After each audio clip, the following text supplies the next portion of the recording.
Praise the lord. దేవుని నామానికి మహిమ కలుగును గాక. మన ప్రభువును రక్షకుని యేసుక్రీస్తు నామంలో ఈ యొక్క కార్యక్రమాన్ని వీక్షిస్తున్నటువంటి మీ అందరికీ వందనాలు తెలియజేస్తూ ఉన్నానండి. గడిచినటువంటి రాత్రికాలం అంతా సుఖమైన దయచేసి ఈ యొక్క ఉదయకాల సమయం ముందు ఈ విధంగా లైవ్ ద్వారా మిమ్మల్ని కలుసుకోవడానికి ఆయన నా ఎడల చూపినటువంటి ప్రేమను బట్టి, కృపను బట్టి ఆయన నామానికే స్తుతి, ఘనత, మహిమ, ప్రభావములు చెల్లును గాక. ఈ యొక్క దినమందు కూడా ఈ విధంగా లైవ్లో మిమ్మల్ని కలుసుకోవడానికి ఆయన చూపినటువంటి ప్రేమను బట్టి, ఆయన నాయలు చేసినటువంటి కార్యములను బట్టి సాక్ష్యం ఇవ్వడానికి నేను ముందుకు వచ్చి ఉన్నాను. నిన్నటి దినమున నేను సాక్ష్యము చెప్పిన విధంగా నేను 8వ తరగతి నుంచి 10వ తరగతి వరకు మా మామయ్య అయినటువంటి ఆల్ఫ్రెడ్ గారితో సువార్తకి వెళ్ళేవాడిని. ఆ యొక్క పరిచర్యలో పాల్గొని పాటలు పాడుతూ ఆ విధంగా నేను చేసినటువంటి ఆ యొక్క పరిచర్యను బట్టి దేవుడు నన్ను ఏ విధంగా ఆశీర్వదించాడంటే, అక్కడ నేను చదువుకుంటూ ఉన్నటువంటి ఆ యొక్క ఏబిఎం స్కూల్లో 8, 9, 10వ తరగతులు ఆ యొక్క స్కూల్లో చదివాను. దయచేసి క్షమించండి, ఎందుకంటే ఆత్మదేవుడు నన్ను ప్రార్థన చేయకుండా కార్యక్రమాన్ని ప్రారంభిస్తున్నావు, ఒక నిమిషం ప్రేయర్ చేయమని ప్రేరేపిస్తున్నారు. కాబట్టి ఒక్క మాట ఆయన్ను ప్రార్థించడం కంటే స్తుతించడం మంచిది అనిపిస్తుంది. ముందుగా ఆయన నామాన్ని స్తుతించి ఆ తర్వాత ఈ యొక్క ప్రార్థనలోనికి, ఈ యొక్క సాక్ష్యంలోనికి వెళ్తాను. దయచేసి అందరూ తలలో ఉంచి కళ్ళు మూసుకున్నట్లయితే ఆయన నామాన్ని స్తుతించుకుంటాం. అబ్రహాము, ఇస్సాకు, యాకోబుల దేవా నీకు స్తోత్రములు. ఆత్మల తండ్రి నీకు స్తోత్రములు. ఆత్మస్వరూపమైన తండ్రి నీకు స్తోత్రములు. ఆశీర్వదించిన తండ్రి నీకు స్తోత్రములు. ఇశ్రాయేలు దేవా నీకు స్తోత్రములు. ఉన్నవాడు నన్నవాడు వాళ్ళ తండ్రి నీకు స్తోత్రములు. కనికర సంపన్నుడా నీకు స్తోత్రములు. కృప నుండి అది కృపనిచ్చేవాడు నీకు స్తోత్రములు. కృపానిధియకు తండ్రి నీకు స్తోత్రములు. కృపా వాత్సల్య తెలియని తండ్రి నీకు స్తోత్రములు. కృంగిన వారిని లేవనెత్తవాడు నీకు స్తోత్రములు. క్షమించే తండ్రి నీకు స్తోత్రములు. చిత్తశుద్ధిని పరిచిన వారిని సేవించేవాడిని నిత్యం బలపరచవాడిని స్తోత్రములు. చూచున్న దేవానికి స్తోత్రములు. జీవజలమును ఓటానికి స్తోత్రములు. జీవాధిపతి నీకు స్తోత్రములు. జ్యోతిర్మేడానికి స్తోత్రములు. తరగని కృపల కొరకే నీకు స్తోత్రములు. తరతరముల తండ్రి నీకు స్తోత్రములు. తండ్రి లేని వారికి తండ్రి అయిన వాడానికి స్తోత్రములు. దహించే అగ్ని నీకు స్తోత్రములు. దీనిలను లేవనెత్తడానికి స్తోత్రములు. దుఃఖితలను ఓదార్చడానికి స్తోత్రములు. ధననిధి ఒక దేవానికి స్తోత్రములు. నమ్మదగిన దేవానికి స్తోత్రములు. నమ్మిన వారిని విడుదల దేవానికి స్తోత్రములు. నలిగిన మనసు కాల్చివేయడానికి స్తోత్రములు. నా అంతరాత్మ ఎరిగిన వాడానికి స్తోత్రములు. న్యాయాధిపతి అయిన తండ్రికి స్తోత్రములు. నిత్యం నివసించుకోవడానికి స్తోత్రములు. నిత్యోగతానికి స్తోత్రములు. నిబంధన స్థిరపరచుకోవడానికి స్తోత్రములు. నీతి స్వరూపుల తండ్రికి స్తోత్రములు. నీతి సూర్యడానికి స్తోత్రములు. పగటి వేల స్తంభానికి స్తోత్రములు. పడిన వారు లేవనెత్తడానికి స్తోత్రములు. పరమ కుమ్మరికి స్తోత్రములు. పరిశుద్ధుని తండ్రికి స్తోత్రములు. పవిత్ర ప్రేమకు ఆధారపుత్రానికి స్తోత్రములు. ప్రార్థన వినవాడానికి స్తోత్రములు. ప్రియ కుమారుని పంపిన వాడానికి స్తోత్రములు. పూజనీయ తండ్రికి స్తోత్రములు. పూజాత్మక దేవానికి స్తోత్రములు. ప్రేమ సమాధానం కలిగిన తండ్రికి స్తోత్రములు. ప్రేమ స్వరూప తండ్రికి స్తోత్రములు. బలహీనలు బలపరచుకోవడానికి స్తోత్రములు. బాధితులను ఓదార్చుకోవడానికి స్తోత్రములు. మహిమ స్వరూప తండ్రికి స్తోత్రములు. మా కాప్రేనికి స్తోత్రములు. మా కీర్తనకు ఆస్పదడానికి స్తోత్రములు. మా కేడమానికి స్తోత్రములు. మా తాగు స్థలమానికి స్తోత్రములు. మా నివాస స్థలమానికి స్తోత్రములు. మా బలమైన ఆశ్రయమానికి స్తోత్రములు. మా మహిమ కిరీటమానికి స్తోత్రములు. మా రక్షణ దుర్గమానికి స్తోత్రములు. మా వెలుగైన దేవానికి స్తోత్రములు. మా సహాయకుడానికి స్తోత్రములు. యుద్ధంలో విజయం ఇచ్చేవాడికి స్తోత్రములు. యుద్ధశూరుడైన దేవానికి స్తోత్రములు. యెహోవా ఎల్షదానికి స్తోత్రములు. యెహోవా ఎలోహింకి స్తోత్రములు. యెహోవా నిస్సీనికి స్తోత్రములు. యెహోవా మకదేశికి స్తోత్రములు. యెహోవా మక్యానికి స్తోత్రములు. యెహోవా ఈరేనికి స్తోత్రములు. యెహోవా రాఫానికి స్తోత్రములు. యెహోవా రోహినికి స్తోత్రములు. యెహోవా సిద్కేనునికి స్తోత్రములు. యెహోవా షమ్మానికి స్తోత్రములు. యెహోవా షాలోమునికి స్తోత్రములు. యేసుక్రీస్తు మృతుల్లో లేపిన వాడానికి స్తోత్రములు. రాత్రిలోకి స్తంభానికి స్తోత్రములు. రాజులకు రాజువైన ప్రభువానికి స్తోత్రములు. రాజువైన మా దేవానికి స్తోత్రములు. విడుదల నుంచి వాడానికి స్తోత్రములు. విధవరానికి న్యాయకర్తానికి స్తోత్రములు. విరిగిన హృదయాలకు కాసనడానికి స్తోత్రములు. శత్రువుపై విజయం నుంచి వాడానికి స్తోత్రములు. శత్రు సంహారం చేసిన వాడానికి స్తోత్రములు. శ్రవణ దినమాన్ని విడిపించుకోవడానికి స్తోత్రములు. శాంతమూర్తిమైన తండ్రికి స్తోత్రములు. సజీవుల దేవుడానికి స్తోత్రములు. సత్యవంతమైన తండ్రికి స్తోత్రములు.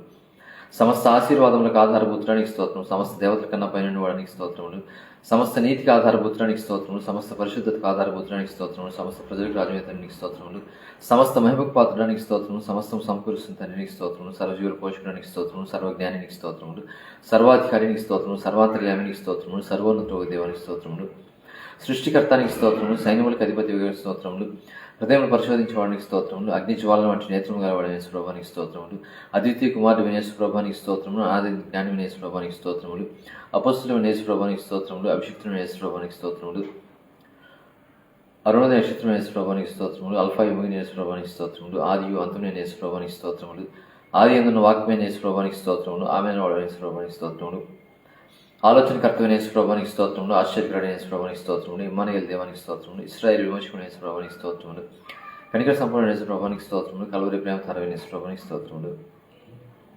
క్షమించుటకు స్థిరమైన మనసు గల యేసుప్రభువానికి స్తోత్రములు, క్రొత్త నిబంధనకు మధ్యవర్తి అయిన యేసుప్రభువానికి స్తోత్రములు, కోత యజమాని యేసుప్రభువానికి స్తోత్రములు, చీకట్లో ఉన్న ప్రజలకు వెలుగైన యేసుప్రభువానికి స్తోత్రములు, జీవం కలిగిన దేవుని కుమారుడు యేసుప్రభువానికి స్తోత్రములు, జీవవాక్యమైన యేసుప్రభువానికి స్తోత్రములు, జీవాహారమైన యేసుప్రభువానికి స్తోత్రములు, తనిచితం జరిగిన యేసుప్రభువానికి స్తోత్రములు, ధైర్యసింపబడిన యేసుప్రభువానికి స్తోత్రములు, దయార్థ హృదయమైన యేసుప్రభువానికి స్తోత్రములు, ద్వారమైన యేసుప్రభువానికి స్తోత్రములు, దేవుని కుమారుడైన యేసుప్రభువానికి స్తోత్రములు, దేవుని జ్ఞానమైన యేసుప్రభువానికి స్తోత్రములు, దేవుని వాక్యమైన యేసుప్రభువానికి స్తోత్రములు, ధవలమైన యేసుప్రభువానికి స్తోత్రములు, నజరేయుడైన యేసుప్రభువానికి స్తోత్రములు, నా పేరు పిలిచిన యేసుప్రభువానికి స్తోత్రములు, నిజమైన ద్రాక్షఫలమైన యేసుప్రభువానికి స్తోత్రములు, నిజ వెలుగైన యేసుప్రభువానికి స్తోత్రములు, నిత్య జీవమైన యేసుప్రభువానికి స్తోత్రములు, నిత్య సత్య దైవమైన యేసుప్రభువానికి స్తోత్రములు, నిత్యుడు వాడిన యేసుప్రభువానికి స్తోత్రములు, నిర్మల కాంతి తేజమైన యేసుప్రభువానికి స్తోత్రములు, నిష్ప్రయోజకులను ప్రయోజకులుగా యేసుప్రభువానికి స్తోత్రములు, నీతిమంతుడైన యేసుప్రభువానికి స్తోత్రములు, నీతి అయిన నీ దక్షిణ హస్తంతో నన్ను పట్టుకుని నా యేసుప్రభువానికి స్తోత్రములు, నీ ప్రజల యందు ప్రీతి గల యేసుప్రభువానికి స్తోత్రములు,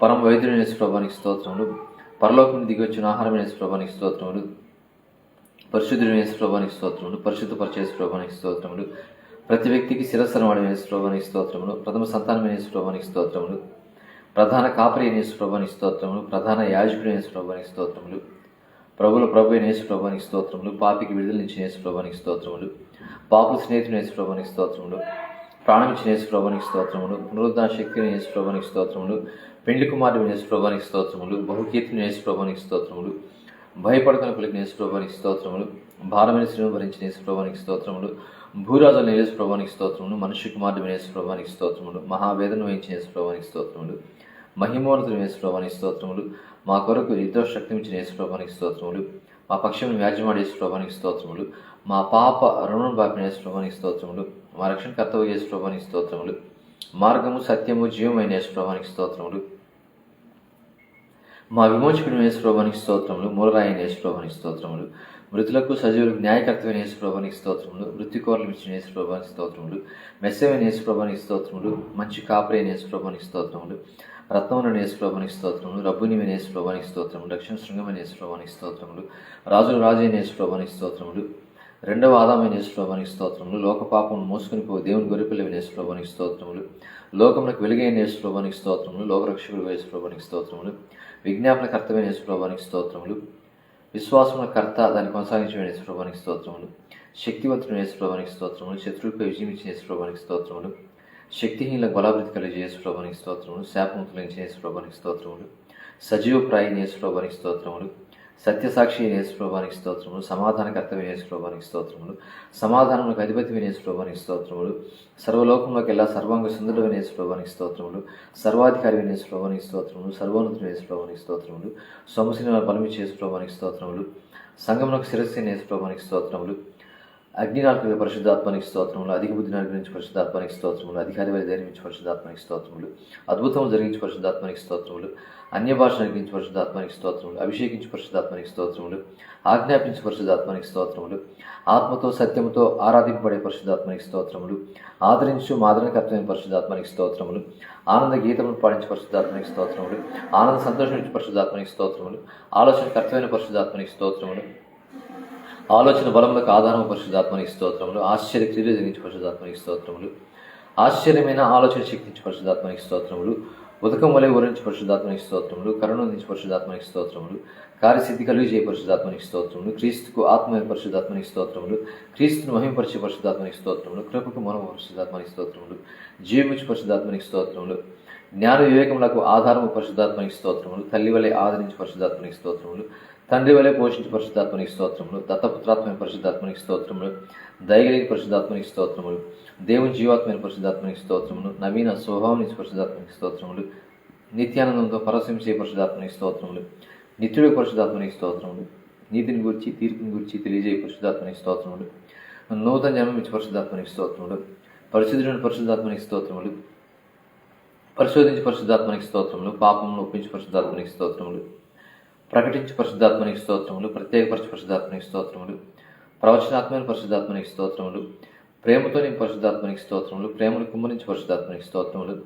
ప్రేమను పుట్టించి పరిశుద్ధాత్మనికి స్తోత్రములు. ప్రేమను విశ్రమించే పరిశుద్ధాత్మనికి స్తోత్రములు. ప్రేరేపించే పరిశుద్ధాత్మనికి స్తోత్రములు. బయలుపరచు పరిశుద్ధాత్మనికి స్తోత్రములు. బలపరచు పరిశుద్ధాత్మనికి స్తోత్రములు. బలశౌర్యమును గల పరిశుద్ధాత్మనికి స్తోత్రములు. బాకావు జీవించి పరిశుద్ధాత్మనికి స్తోత్రములు. బాధల్లో ఓదార్చు పరిశుద్ధాత్మనికి స్తోత్రములు. బీడుబారిన బతుకులను ఫలభర్తలించే పరిశుద్ధాత్మనికి స్తోత్రములు. బంట్రోతోలే అడ్డగించి పరిశుద్ధాత్మనికి స్తోత్రములు. బండరాతి గుండెలను పలుగొట్టి పరిశుద్ధాత్మనికి స్తోత్రములు. బండల నుండి నీళ్లను ప్రారంభించే పరిశుద్ధాత్మనికి స్తోత్రములు. బంధకము తెంచి పరిశుద్ధాత్మనికి స్తోత్రములు. మనోనేత్రం నుంచి పరిశుద్ధాత్మనికి స్తోత్రములు. మా ఆవరించిన పరిశుద్ధాత్మనికి స్తోత్రములు. మమ్మ శుద్ధ సువనములు చేయ పరిశుద్ధాత్మనికి స్తోత్రములు. మహిమా స్వరూపైన పరిశుద్ధాత్మనికి స్తోత్రములు. మాట్లాడే పరిశుద్ధాత్మనికి స్తోత్రములు. మాతో ఉన్న పరిశుద్ధాత్మనికి స్తోత్రములు. మా నిజమైన పరిశుద్ధాత్మనికి స్తోత్రములు. మా నిత్యస్థితి కారణ పరిశుద్ధాత్మనికి స్తోత్రములు. మా మంచి నాయకుడి పరిశుద్ధాత్మనికి స్తోత్రములు. మా మంచి నాయకుడి పరిశుద్ధాత్మనికి స్తోత్రములు. మా మంచి బోధకుని పరిశుద్ధాత్మనికి స్తోత్రములు. మా మంచి స్నేహితుని పరిశుద్ధాత్మనికి స్తోత్రములు.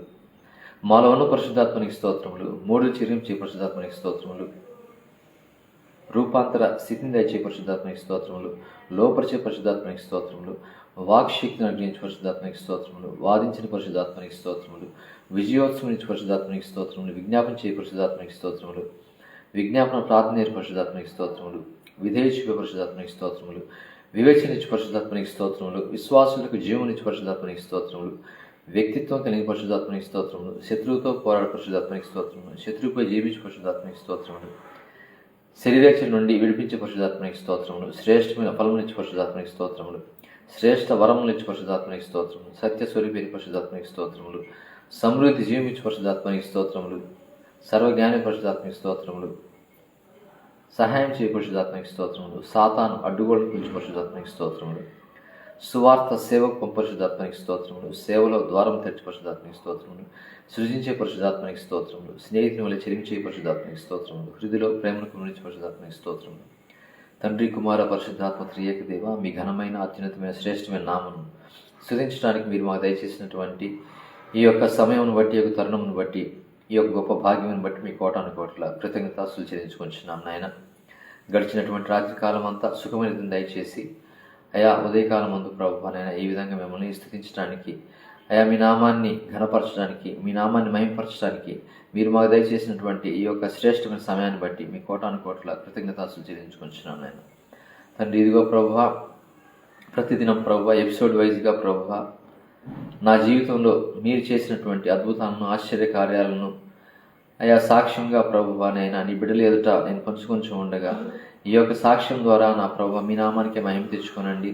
అయా ఈ సాక్ష్యమైనటువంటి అయా నీ బిడ్డలలో నా ప్రభువా ఇంకా నా ప్రభువా ఆత్మలో బలపడినట్లుగా సహాయం చేయమని ఇదిగో తండ్రి ముందున్నటువంటి ఈ కార్యక్రమం అంతట్లో ప్రభువా మీ నామానికి మహిమ తెచ్చుకున్నామని ఈ కొద్ది వినప్పుడు యేసుక్రీస్తు నామములో అడిగి వేడుకుంటున్నాను తండ్రి. ఆమేన్, ఆమేన్, ఆమేన్. హల్లెలూయా. దేవుని నామానికి మహిమ కలుగును గాక. ఈ దినమున ఎందుకని నేను ఇప్పుడు స్తోత్ర పదాల ద్వారా ఆయన నామాన్ని విస్తరించడం జరిగిందంటే, నేను ప్రతి శుక్రవారము ఫాస్టింగ్ ప్రేయర్ చేస్తానండి. ఈ యొక్క ఫాస్టింగ్ ప్రేయర్లో మొట్టమొదటిగా నేను ఆయన ఏదైనా అడిగే ముందు ఆయన నామాన్ని స్తుతిస్తాను. ఎందుకంటే మనము మొట్టమొదటిగా చేయాల్సిన పని ఏమిటంటే ఆయన నామాన్ని మనం స్తుతించినప్పుడు మనం ఇంకా ఎక్కువసేపు విస్తరించి ప్రార్థించాల్సినటువంటి అవసరత ఉండదు. ఎందుకంటే ఆయనకి సమస్తం తెలుసు. మనం ఎందుకు వచ్చి ఉన్నామో ఆయన సముఖానికి ఆయనకి తెలుసు. ఆయన మన హృదయ అంతరంగాల్ని ఎరిగినటువంటి దేవుడు కదా, ఆయనకి మరుగైనది ఏది లేదు. అందుకే బైబిల్లో ఒక మాట ఉంటుంది కదా, మీరు అడుగు వాటి కంటేను ఊహించు వాటి కంటేను అత్యధికంగా చేయగలిగినటువంటి దేవునితోటి మనము విస్తరించి మాట్లాడాల్సినటువంటి అవసరం ఏం లేదు. మనము ఎటువంటి హృదయంతో ఆయన యొక్క సన్నిధిలో ఉన్నాము, ఎటువంటి హృదయంతో మనం ఆయన సముఖంలో ఉన్నాం అనేది ఆయన చూస్తాడు. కేవలము అవసరతలు తీర్చుకోవడానికి మాత్రమే ఆయన సన్నిధికి వచ్చి ఉంటే ఆయన నీ యొక్క ప్రార్థనని లక్ష్య పెట్టడు. ఆ విధంగా కాకుండా నీకు నిజంగా ఏదైతే అవసరత ఉందో ఆ యొక్క అవసరత నిమిత్తమై నీవు ఒక క్షణం ప్రార్థించినా ఆయన నీకు ఇచ్చే దేవుడే అంటున్నాడు. కాబట్టి ఈ యొక్క ప్రార్థనలు గంటలు అసలు విస్తరించేయాల్సిన అవసరం లేదు. ప్రార్థన అంటే మనకి ఏమనుకుంటామంటే మన అవసరతలన్నీ అడగడం అనుకుంటాం. కానీ ఇక్కడ చేయవలసినటువంటి పని ఏమిటంటే మనము ఏ విధంగా ఆయన సన్నిధిలో గంటలు గడపగలుగుతామంటే ఆయన నామాన్ని స్థుతించడం ద్వారా, ఆయన నామాన్ని మహింపరచడం ద్వారా, ఆయన నామాన్ని మనము ఆయన నామము మన యొక్క జీవితంలో ఏమేమి చేయగలదో దాన్ని బట్టి ఆయన స్థుతించినప్పుడు ఆయన చేసేవాడుగా ఉంటున్నాడు. కాబట్టి మనము చేయవలసిన పని ఏమిటంటే మొట్టమొదటిగా ఆయన నామాన్ని స్థుతించాలి, ఆయన నామాన్ని ఘనపరచాలి. మనకి పరిశుద్ధ గ్రంథంలో ఉన్నటువంటి 10 ఆజ్ఞలు ఉన్నాయి. మొట్టమొదట తండ్రి అయిన దేవుడు మన పితరుడైనటువంటి మోషే గారికి ఇచ్చినటువంటి 10 ఆజ్ఞలు. ఆ 10 ఆజ్ఞలు మానవులైనటువంటి వారు పాటించలేకపోతున్నారు అని ఆ 10 ఆజ్ఞలన్నీ యేసు ప్రభు వారు వచ్చి ఈ భూమి మీదకి వచ్చినప్పుడు 2 ఆజ్ఞలతోటి వాటిని సింప్లిఫై చేశారు. ఒకటి, నీ పూర్ణ హృదయంతో, నీ పూర్ణ ఆత్మతో, నీ పూర్ణ మనసుతో నీ దేవుడైన యెహోవాను ప్రేమించవలను అనేటువంటి ఇది మొదటి ఆజ్ఞ. రెండవది, నిన్ను వలె నీ పొరుగు వారిని ప్రేమించుము అనేది రెండవ ఆజ్ఞ. ఈ మొదటి ఆజ్ఞలో ఏముందంటే ఫస్ట్ ప్రయారిటీ దేవునికి మనం ఇవ్వాలని ఉంది. ఫస్ట్ ప్రయారిటీ అంటే మనం నిద్రలేచిన వెంటనే దేవునితో సమయం గడపాలి. మన మొబైల్తో సమయం గడపకూడదు, లేకపోతే ఇంక వేటితో సమయం గడపకూడదు. మనం నిద్రలేచిన వెంటనే ఆయనతో సమయం గడపాలి, ఆయన నామాన్ని స్తుతించాలి. ఎందుకంటే నువ్వు ఈరోజు ఈ క్షణం వరకు జీవంతో ఉన్నావంటే ఆ జీవాధిపతి అయినటువంటి యేసయ్య నీలో జీవం ఉంచితే కానీ నీవు జీవించి ఉండలేదు అనే దాన్ని బట్టి నీవు ఆయన నామాన్ని స్తుతించాలి. అదే ఆయన మన నుంచి కోరుకునేది, ఎక్స్పెక్ట్ చేసేది. కాబట్టి నిద్రలేచిన వెంటనే మనము ఆయనతో సమయం గడపాలి, ఆయన నామాన్ని స్తుతించాలి. అయా, గడిచినటువంటి రాత్రికాలం అంతా మంచి నిద్రను దయచేసావు, క్షేమంగా ఉదయకాలం మమ్మల్ని లేపావు, నీ నామాన్ని స్తుతించడానికి మరలా అవకాశం దయచేసావు అని చెప్పి ఆయన సన్నిధిలో ఆయన నామాన్ని స్తుతించాలి. ఆయన ప్రేమించటం అంటే ఆయన మాటలను గైకొనడమే ఆయన ప్రేమించటం అని యోహాను సువార్తలో ఉంటుంది. కాబట్టి మనము మొట్టమొదటిగా చేయాల్సిన పని ఏమిటంటే ఆయన నామాన్ని స్తుతించి, అయా మమ్మల్ని ఈ క్షణం వరకు సజీవ లెక్కలు వచ్చింది, నీకు స్తోత్రం అని చెప్పి మొట్టమొదటిగా ఆయన నామాన్ని స్తుతించి ఘనపరచాలి. ఇది మనము చేసిన వెంటనే ఆయన ఏం చేస్తారంటే మనల్ని తన ఆత్మ చేత నింపుతాడు. అంటే మనిషిని ఆత్మ అనేది ఒక న్యూట్రల్ ఆత్మ అన్నమాట. ఈ యొక్క మనిషిని ఆత్మకు మంచి చెడు అనేది రెండు తెలుసు. అయితే ఈ మనిషి డిసైడ్ చేసుకోవాల్సిందంటే ఈ దినమున మంచి మార్గంలో నడవాలా లేకపోతే చెడు మార్గంలో నడవాలా అనేది అతని మీద ఆధారపడి ఉంటుంది. ఎందుకంటే దేవుడు మనల్ని స్వతంత్రులుగా ఉంచాడు. ఇప్పుడు మనము దేవునితో సమయం గడపాలా లేకపోతే దెయ్యంతో సమయం గడపాలనేది మన చేతిలో ఉంటుంది. ఉదయాన్నే లేచి మనము ప్రార్థన చేసుకుంటే దేవునితో సమయం గడిపినట్లు. అట్లా కాకుండా ఉదయాన్నే లేయగానే మొబైల్ తీసుకొని వాట్సాప్ లేకపోతే ఫేస్బుక్ లేకపోతే యూట్యూబ్ ఇంకోటి చూసుకుంటా ఉంటే అది దెయ్యపు పని అనమాట. నిన్ను సృష్టించినటువంటి సృష్టికర్త అయిన దేవునితో మొట్టమొదటిగా నీ సమయం గడపకపోతే అది ఆయనకి మొదటి ప్రాధాన్యత ఇచ్చినట్టు కాదు. మొట్టమొదటిగా నిద్ర లేచిన వెంటనే ఆయన సన్నిధిలో నీవు సమయం గడపాలి, ఆయన కృతజ్ఞతాస్తులు చెల్లించాలి. ఎందుకంటే ఈ క్షణం చూడలేక చనిపోయిన వారు ఎంతోమంది ఈ యొక్క ప్రపంచంలో ఉంటుంటారు. ఇప్పుడు నేను మాట్లాడుతున్నప్పుడు ఎంతోమంది చనిపోతూ ఉంటారు. కాబట్టి మనం ఈ క్షణం వరకు సజీవుల లెక్కలో ఉన్నామంటే కేవలము ఆయన యొక్క కృప, ఆయన మన ఎల్ల కలిగి ఉన్నటువంటి ప్రణాళిక. కాబట్టి మనం ఈ క్షణం వరకు సజీవుల లెక్కలో ఉన్నాం. కాబట్టి మొట్టమొదటిగా మనము చేయవలసినటువంటి పని ఏమిటంటే ఆయన ఆజ్ఞల్లో ప్రథమైనటువంటి ఆజ్ఞ మన యొక్క పూర్ణ హృదయంతో, పూర్ణ ఆత్మతో, పూర్ణ మనసుతో ఆయన్ను సేవించాలి, ఆరాధించాలి. ఇదే క్రిస్మస్ అంటే. క్రిస్మస్ అంటే ఏమిటంటే క్రైస్ట్ ప్లస్ మాస్. క్రైస్ట్ అంటే క్రీస్తు, మాస్ అంటే ఆరాధించటము. ఈ ఆరాధించడం అనేది కేవలం ఆదివారమేనా లేకపోతే ఇంకొక పండుగల సమయంలో మాత్రమేనా? కాదు, ప్రతిరోజు ఆరాధించాలి. ఎందుకంటే ఆయన్ను ఆరాధించడానికే దేవుడు మానవులను సృజించాడు. ఈ యొక్క ఆరాధన అనేది మొట్టమొదట ఈ దేవదూతల చేత చేయబడుతూ ఉండేది ఆరాధన. అయితే ఈ ఆరాధనకి లీడర్గా ఉన్నటువంటి అపవాది సాతాను ఈ యొక్క ఆరాధనను కోరుకొని ఆ యొక్క పరలోకం నుండి త్రోసివేయబడ్డాడు అనమాట. అంటే పరలోకంలో జరుగుతున్నటువంటి యొక్క ఆరాధన చూసి వీడికి ఒక దుర్బుద్ధి, అంటే ఒక చెడ్డ ఆలోచన కలిగింది. ఏంటంటే ఈ దేవునిలాగా నేను కూడా ఆరాధింపబడాలి అనేటువంటి ఒక తలపు తన మనసులో కలిగిన వెంటనే ఆ యొక్క పరలోకం నుంచి ఒక వస్తువు రాలిపోయినట్టుగా అక్కడి నుంచి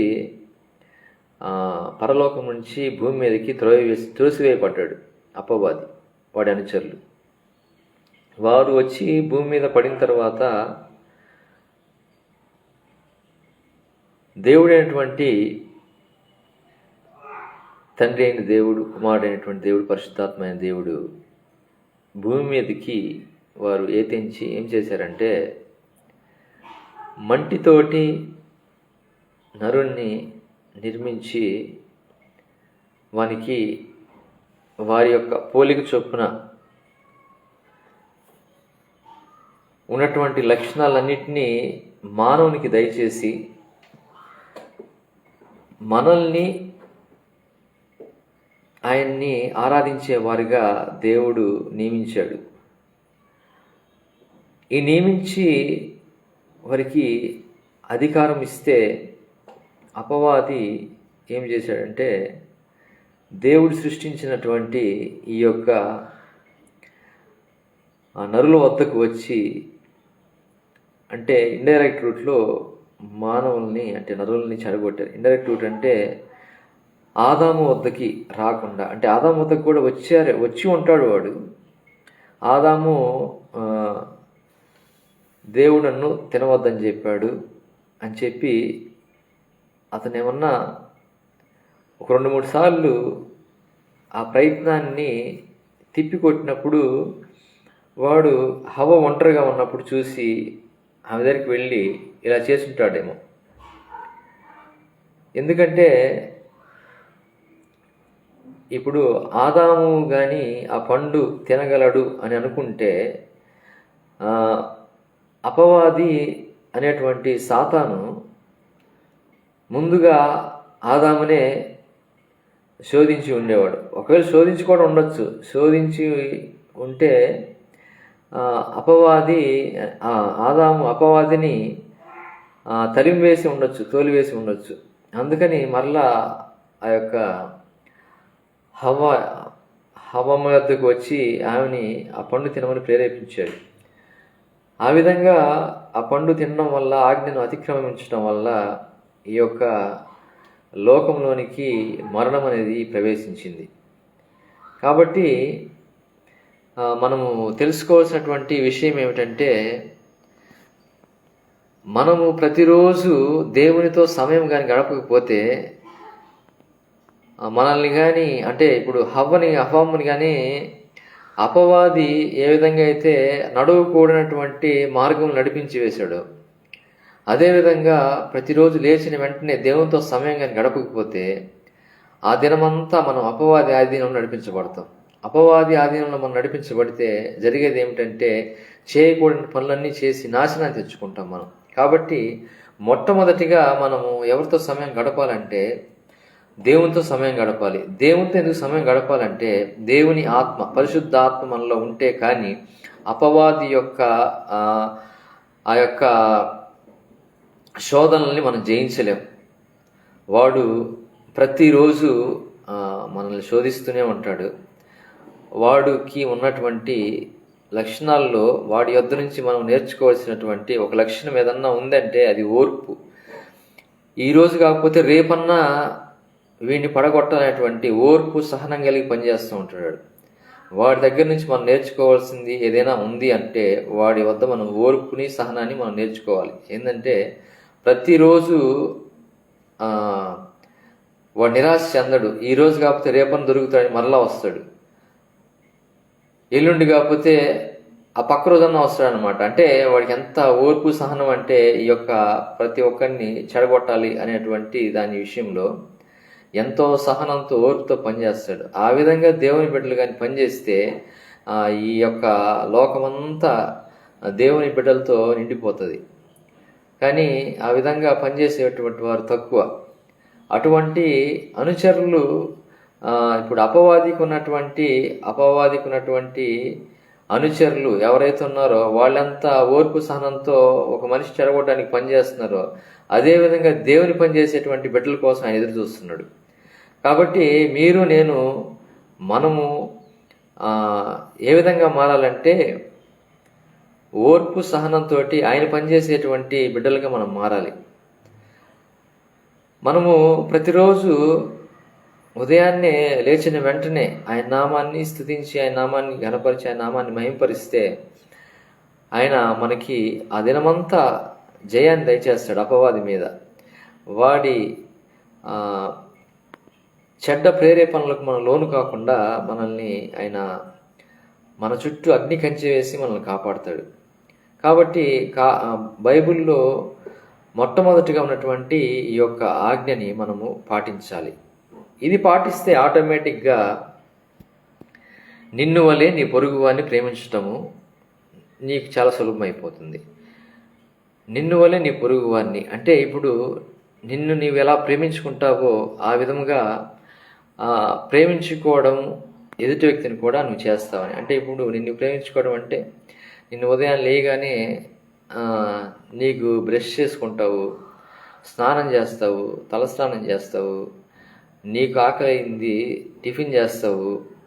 ఆ విధంగా నీకు ఏదైతే అవసరతలు నువ్వు తీర్చుకుంటున్నావో అలాగే ఎదుటి వ్యక్తికి కూడా నీ అవసరతలు తీరుస్తావు అనమాట. నిన్ను ప్రేమించుకుంటావు అంటే ఎదుటి వ్యక్తిలో కూడా నీ కులపోడినే చూసుకుంటావు. అంటే ఎదుటోడు నిన్ను నీవు ప్రేమించుకోవడమే కదరా. అంటే నిన్ను ఎలా ప్రేమించుకుంటావో ఎదుటోడిని ఎలా ప్రేమించమంటే ఎదుటి వాళ్ళు అప్పుడు నిన్ను నీవంటే ఏమిటి, ఎదుటివాడు కూడా నీ కులం అయిపోతాడు, ఎదుటివాడు కూడా నీ రంగు అయిపోతాడు, ఎదుటివాడు కూడా నీవేమైతే అది అవుతాడు అనమాట.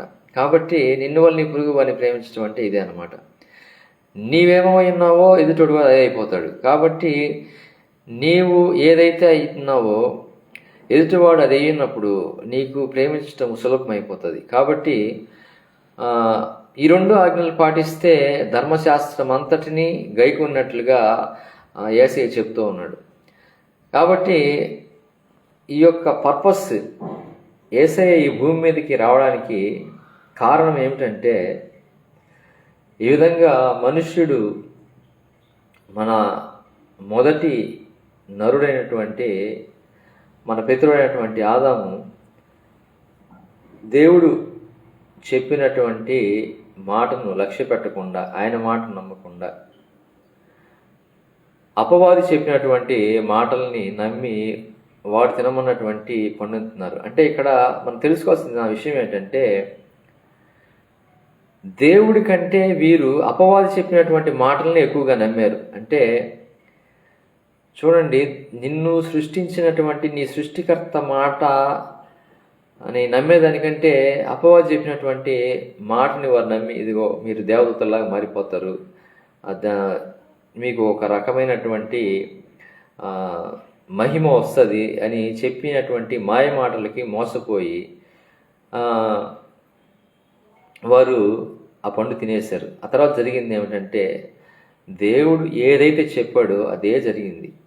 మీరు దినమున మీరు చస్తారని చెప్పాడు దేవుడు. అంటే వారు ఆత్మీయంగా ఆ దినమన్నే వారు చనిపోయారు. అయితే శారీరకంగా చావలేదు, కానీ ఆత్మీయంగా వాళ్ళు ఆ రోజు చనిపోయారు దేవుని దృష్టిలో. అందుకే మరలా తండ్రి అయిన దేవుడు తన కుమారుడైనటువంటి ఏకైక కుమారుణ్ణి, అద్వితీయ కుమారుణ్ణి ఈ భూమి మీదకి పంపించి శిలువుపై రక్తము చిందించే, ఆ రక్తము చిందించడం ద్వారా పాప విమోచన, పాప క్షమాపణ కలిగే విధంగా చేసి ఈ సర్వ లోక మానవాళిని రక్షించడానికి ఆయన కల్వరిలో శిలువ యాగం చేశారనమాట. ఆయన ఈ యొక్క భూమి మీదకి రావడం యొక్క ఉద్దేశం ఏమిటంటే ఇదే. ఆయన మరలా రానే ఉన్నాడు. ఆయన యందు విశ్వాసం ఉంచినటువంటి వారిని తీసుకువెళ్ళడానికి. ఆయన తీసుకువెళ్ళిన తర్వాత అపవాదికి వాడి చల్లికి పనిష్మెంట్ ఉంటుంది. ఈ యొక్క పనిష్మెంట్లో నీవు నేను ఉండకూడదని లోకమంతటా ఈ యొక్క సువార్త ప్రకటింపబడుతూ ఉంది. ఈవెన్ ఈరోజు నేను కూడా మీ ముందుకు వచ్చి ఈ విధంగా సాక్ష్యం చెప్పడానికి ఒక రీజన్ ఏంటంటే, మీరు కూడా ఆ యొక్క నిత్యమైనటువంటి నరకాగ్నిలో పడి కాలిపోకుండా మీరు, నేను, అందరూ ఎవ్వరు అసలు ఏ ఒక్క ఆత్మ నశించడం దేవునికి ఇష్టం లేదు. ఎందుకంటే అది ఎంత భయంకరమైనది కాకపోతే ఆయన పరలోకం దిగి వస్తాడు చెప్పండి. ఒకసారి ఆలోచించండి. ఆయన అంత భయంకరమైన శిలువ యాగం చేస్తాడు చెప్పండి. అసలు భయంకరంగా అది ఎంత భయంకరంగా ఉండకపోతే ఆయన వస్తాడు. అది ఎంత భయంకరమైనది కాకపోతే ఇంకొక కుమారుడు లేనటువంటి దేవుడు తనకున్నటువంటి ఏకైక కుమారుడైనటువంటి యేసయ్యని బలిగా అర్పించుకునేటట్లుగా చేస్తాడు చెప్పండి. అది భయంకరమైనది. దీన్ని మనం గ్రహించాలి. అది ఎందుకు భయంకరమైనదంటే అది నిత్యం ఉంటుంది. ఇంకా అది ఎండ్లెస్. అలాగే పరలోకం కూడా, నిత్య జీవం కూడా ఎండ్లెస్ అన్నమాట. ఇక్కడ నుంచి మనము దానిలోకి ప్రవేశిస్తే ఇంకా హ్యాపీనెస్ ఇంకా ఎండ్లెస్. అది ఇంకా ఆ యొక్క జాయ్ అనేది ఇంకా నిరంతరం ఉండే అనమాట. అది ఇంకా ఎండ్లెస్. అది ఇప్పుడు మన భూమి మీద మన యొక్క జీవితము ఒక కొంతకాలం నిర్ణయమైంది.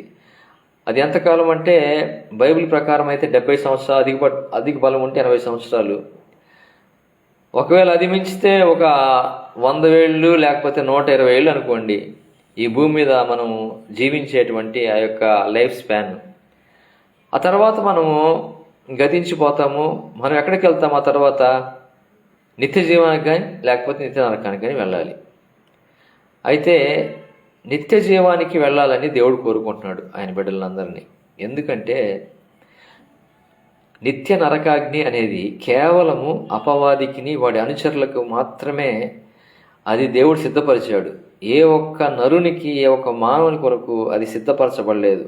ప్రతి ఒక్కరూ నిత్య జీవంలో ఉండాలని ఆయన కోరుకునే నశించిన దాన్ని వెతకి రక్షించడానికి తనకి ఏకైక కుమారుడైనటువంటి యేసయ్యని ఈ భూమి మీదకి పంపించాడు. ఏ ఒక్క ఆత్మ నశించడానికి ఇష్టం లేదు. అందుకే యేసుప్రభుని వారు శిలువ మీద అంతగా హింసిస్తుంటే ఆ యొక్క నరకము ఎలా ఉంటుందని ఆయన ఏమన్నాడంటే, తండ్రి వీరేం చేయుచున్నారు, వీరు ఎరుగురు కనుక వీరిని క్షమించు. ఆ నరకము లో పడితే వీళ్ళ పరిస్థితి ఎలా ఉంటుందని నాకు తెలుసు కాబట్టి వీరిని క్షమించు. ఆయన విజన్ ఏంటంటే అక్కడ ఆ నరకము అనేది ఎంత బాధాకరమైనది యేసు ప్రభువుకి తెలుసు, తండ్రి అయిన దేవుడికి తెలుసు, పరిశుద్ధాత్మైనటువంటి దేవునికి తెలుసు. ఏ ఒక్క ఆత్మ నరకంలో పడకూడదు అనేటువంటి ఉద్దేశంతో ఆయన అక్కడ ప్రార్థన చేశాడు. ఆయన అంతగా కొట్టి హింసించి చిత్రవద చేస్తున్న శాడిస్టులాగా ఆయన ఏం ప్రార్థన చేశాడు? తండ్రి, వీరేం చేయించున్నారు, వీరెరువురు కనుక వీరిని క్షమించండి. అంటే అది ఎంత భయంకరమైందో చూడండి. ఆ నరకం అనేది, నిత్య నరకాగ్ని అంటే సామాన్యమైన విషయం కాదు. అది అగ్ని ఆరదు, పురుగు చావదు అంటే ఆ అగ్ని మామూలు అగ్ని అనుకుంటున్నారేమో. ఆ అగ్ని గురించి ఉంటుంది ప్రకటన గ్రంథంలో మీరు చదవండి. అగ్ని ఆరదు, పురుగు చావదంటే అది ఇంక నిరంతరము అది మండుతూ ఉంటుంది అగ్ని. ఈ పురుగు కూడా చావదు, నీ యొక్క ఆత్మ చావదు, నీ యొక్క ఆత్మకి చావు ఉండదు. అంటే నువ్వు కాలుతా ఉంటావు, అంటే నీకు బాధ కలుగుతుంటుంది, కానీ నీకు ఆ బాధకి ఒక అంతం అనేది ఉండదు. ఇంకంతే, యుగ యుగాలు కాలుతూనే ఉండాలి దాంట్లో.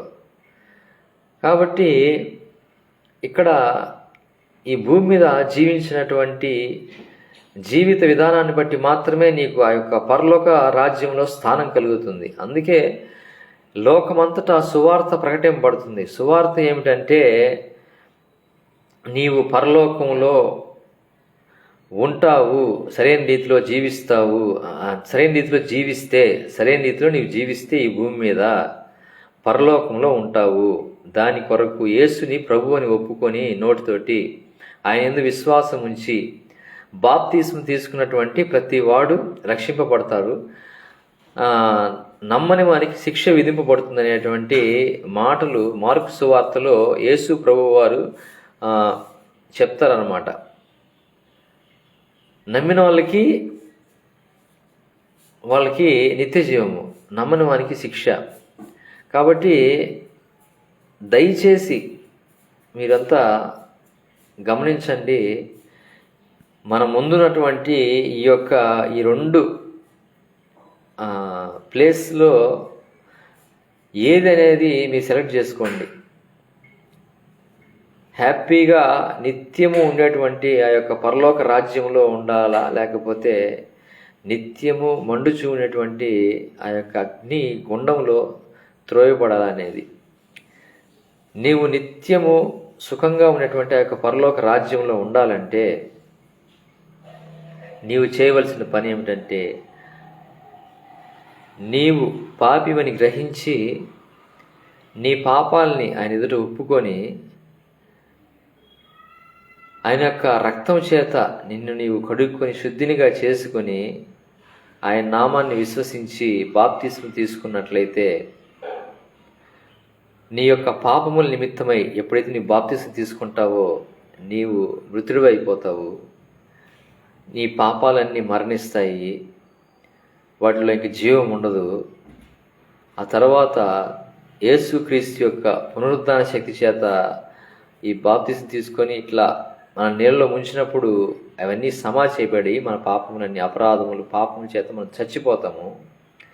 ఆయన పునరుద్ధాన శక్తి చేత, అంటే ఈ పాస్టర్స్ మనల్ని మరలా నీళ్ళలోంచి లేపుతారు కదా, ఆ లేపినప్పుడు ఆ యొక్క పునరుద్ధాన శక్తి మనలోనికి ప్రవేశిస్తుంది. అంటే ఆ విధంగా నువ్వు ఎప్పుడైతే ఆ నీటిలోంచి నువ్వు లేచినప్పుడు ఆయన యొక్క పునరుద్ధాన శక్తి మరలా నిన్ను జీవింప చేస్తుంది. చనిపోయినటువంటి నీవు, అంటే నీ పాపముల విషయమై నీ అపరాధముల విషయమై నీవు చనిపోయినటువంటి నీవు మరలా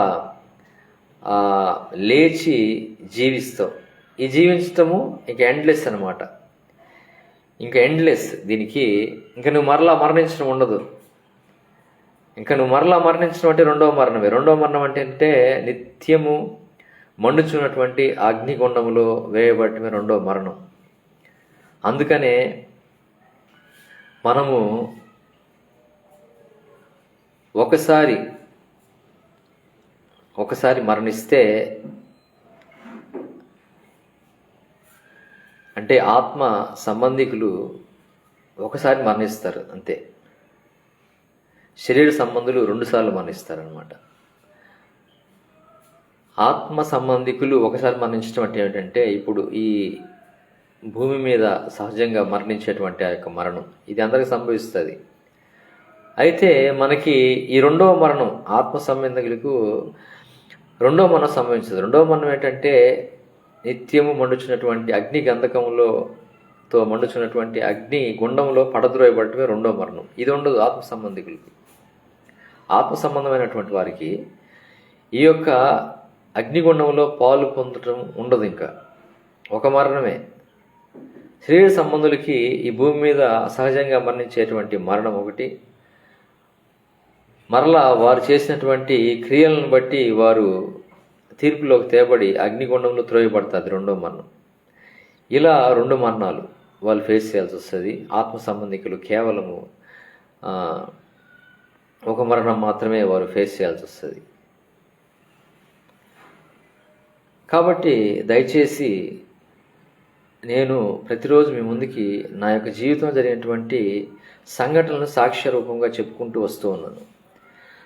ఈ సాక్ష్యము ఎందుకు నేను చెప్తూ వస్తున్నానంటే, మీలో ఇంకా రక్షింపబడినటువంటి వారు ఎవరైనా ఉంటే వారు రక్షింపబడడానికి, ఎవరైనా ఆత్మలో ఇంకా బలపడకపోతే వారందరూ ఆత్మలో బలపడడానికి నేను వచ్చి మీ ముందు ఈ విధంగా సాక్ష్యం చెప్తూ ఉన్నాను.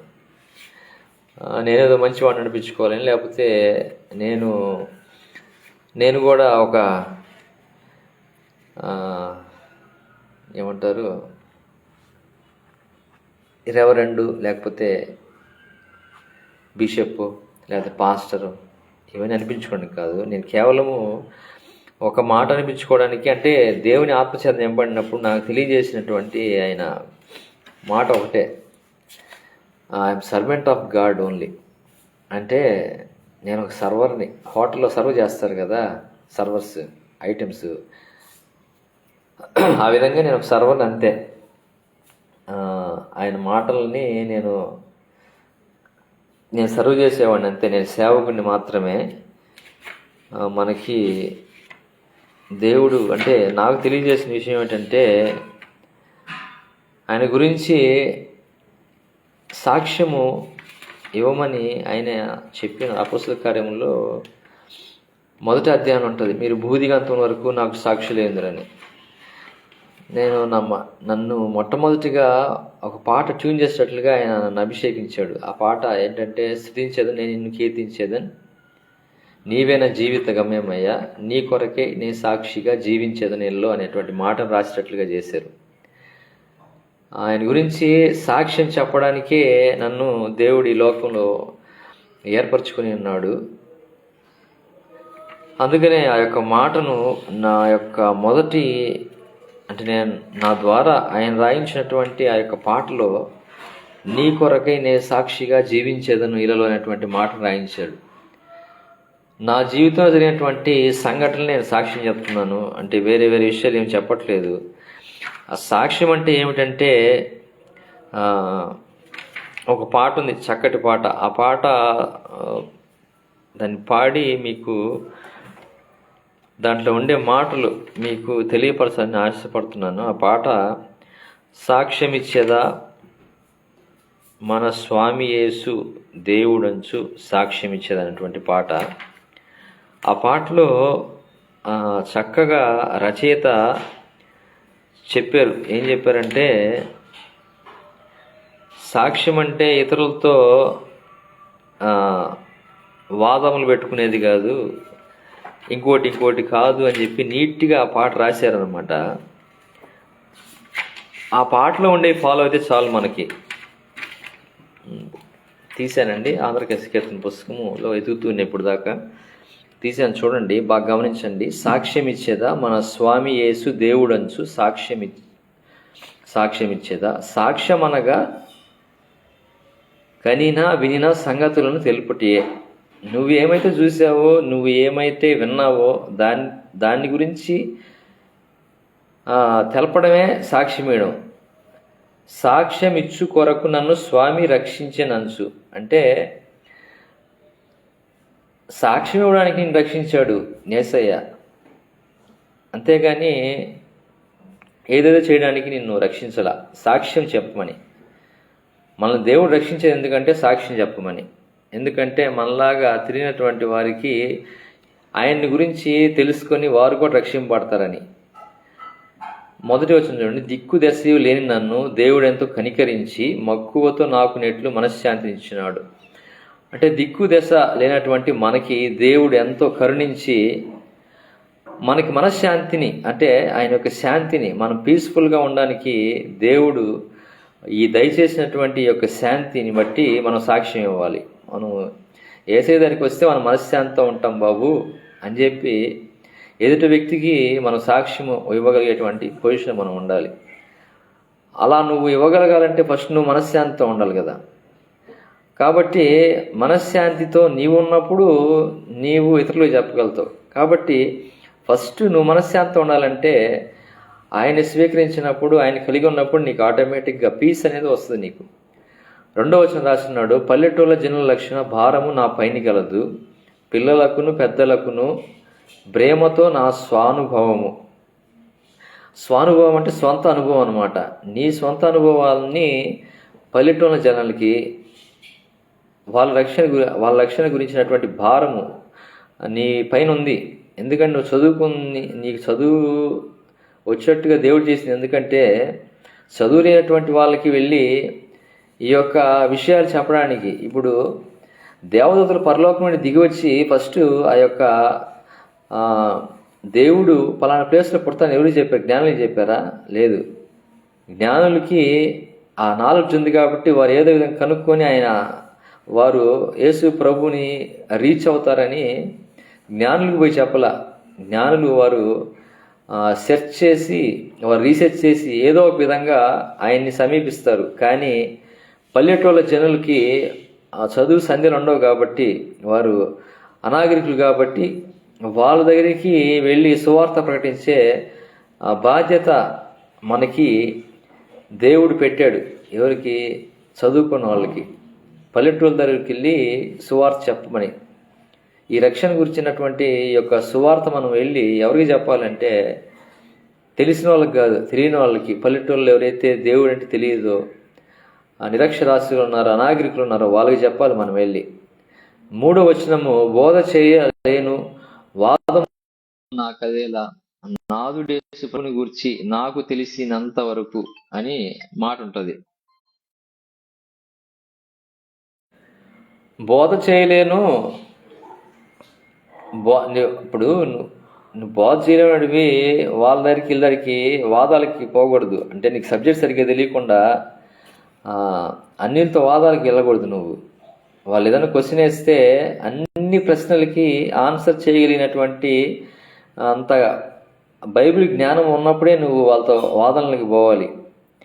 నువ్వు పనిచేసే దగ్గర లేకపోతే నీ ఫ్రెండ్స్ మధ్యలోనో ఎవరైనా నీకు దేవుని గురించినటువంటి ఆ ప్రశ్నలు ఈ ప్రశ్నలు వేస్తే నువ్వు అక్కడ చేయాల్సిన పని ఏమిటంటే, అయ్యా నాకు పెద్దగా బైబిల్ నాలెడ్జ్ లేదు, బైబిల్ నాలెడ్జ్ ఉన్నటువంటి వారి దగ్గర నేను తీసుకెళ్తాను, వారిని అడిగితే నీకు వాళ్ళు చెప్తారని చెప్పి మంచి బైబిల్ నాలెడ్జ్ ఉన్నటువంటి వారి దగ్గరికి వారిని తీసుకురా, వాళ్ళు వచ్చి చెప్తారు. అంతేగాని నీవు వాళ్ళతో వాదాలు పెట్టుకొని వాళ్ళతోటి గొడవలు వేసుకొని వాళ్ళకి మన దేవుని గురించినటువంటి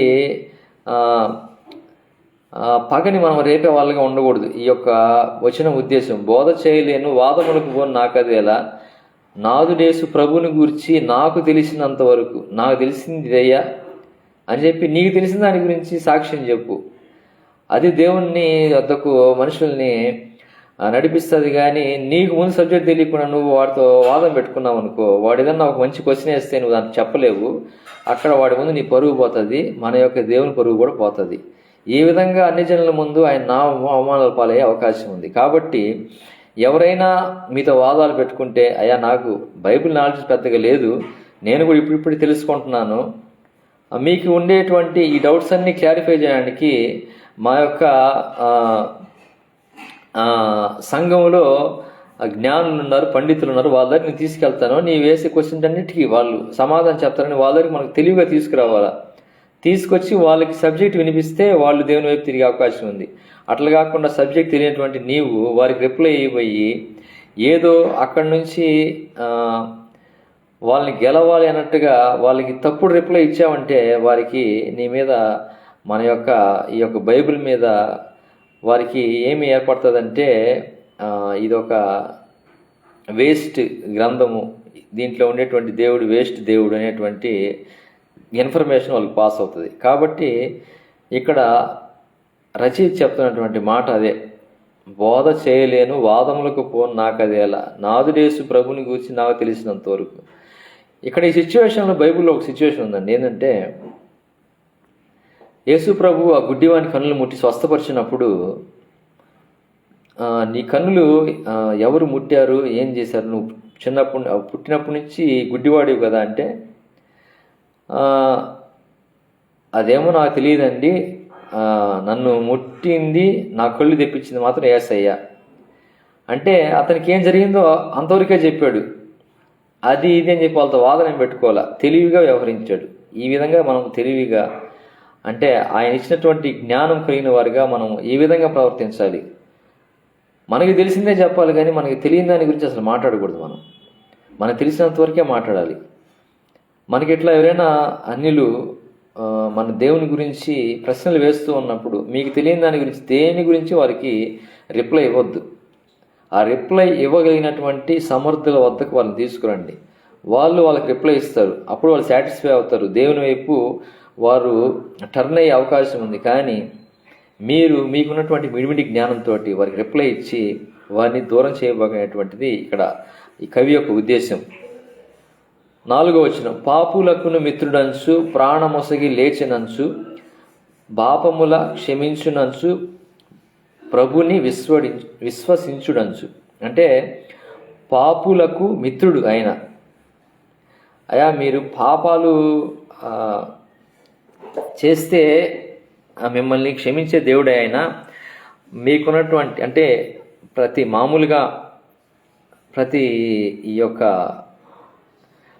మతంలో చెప్పేటువంటి విషయం ఏంటంటే దుష్టుల్ని శిక్షించాలి, మంచి వాళ్ళని రక్షించాలి అనేటువంటి విషయము ప్రతి గ్రంథం చెప్తా ఉంటుంది కదా. అయితే ఈ దేవుడు అట్లా దుష్టుని శిక్షించడయ్యా, ఈయన క్షమిస్తాడు, ఈయన శిక్షించడు. ఇట్లా దేవుడు మనుషుల్ని చేసినటువంటి తప్పులను బట్టి శిక్షించుకుంటూ పోతే ఈ భూమి మీద ఎవడు ఉండడు. అందుకని మేము నమ్ముకున్నటువంటి యేసయ్య ఆ పాపుల్ని ప్రేమించే దేవుడే, ఈయన శిక్షించే దేవుడు కాదు, రక్షించే దేవుడు అని చెప్పి ఆయన గురించి ఆయన నమ్ముకోండి అయ్యా, ప్రభుని విశ్వసించుడంచు. అంటే ఆయన నమ్ముకోండి, మీకు రక్షణ దొరుకుతుంది, నిత్యమైనటువంటి పరలోకంలో మీరు ప్రవేశిస్తారనేటువంటి విషయాన్ని దేవుడు వారికి చెప్పాలి మనం. అందుకే మనల్ని దేవుడు బూదిగంత వరకు నాకు సాక్షులై ఉందురు అని చెప్పింది అందుకనమాట. తర్వాత 5వ వచనంలో, చోరులైనా చారులైనా ఎవరైనా ఘోర పాపులైన క్రీస్తు కూర్మితో రక్షించునచ్చు.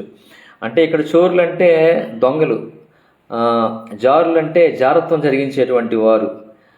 ఎవరైనా కానీ వారిని ఎంత ఘోర పాపినైనా కానీ యేసు ప్రభువు కూర్మితో అంటే ప్రేమతోటి రక్షిస్తాడు, వాళ్ళని కూడా ప్రేమిస్తాడు మా దేవుడు అని చెప్పి మన బైబిల్లో కొన్ని సంఘటనలు ఉన్నాయి కదా, చెప్పి మనము బోధ చేయాలి. అంటే ఒక వ్యభిచార స్త్రీ వ్యభిచారంలో పట్టబడినప్పుడు ఆమెను దేవుడు ఏ విధంగా అయితే క్షమించాడో ఆ విధంగా మిమ్మల్ని కూడా క్షమిస్తాడు.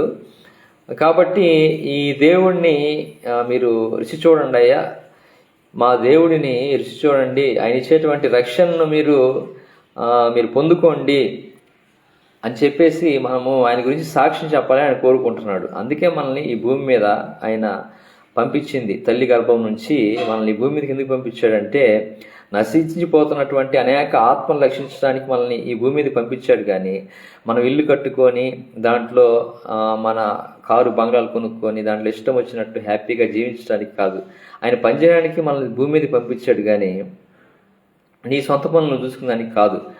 కాబట్టి నిన్ను పంపించిన వాని యొక్క పని నువ్వు చేయడము ఆయన యొక్క చిత్తము ప్రతి ఒక్కరి విషయంలో, ప్రతి ఒక్కరి జీవితంలో.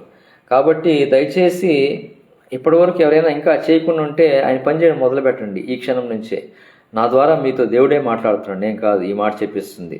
ఇప్పటివరకు మీ జీవితంలో ఆయనకు సంబంధించినటువంటి పని ఏది చేయనట్లయితే కనీసం మీ యొక్క స్టేటస్లో, వాట్సాప్ స్టేటస్లో కానీ, లేకపోతే ఫేస్బుక్ స్టోరీలో కానీ, లేకపోతే ఇంక దేంట్లోనే కానీ, ఇన్స్టాగ్రామ్లో కానీ, వాటిల్లో కనీసం ఒక వాక్యాన్ని షేర్ చేయండి. మీకున్నటువంటి అన్నిటువంటి ఫ్రెండ్స్ దాని ద్వారా ఆకర్షింపబడి దేవుని వద్దకు వచ్చే అవకాశం ఉంది.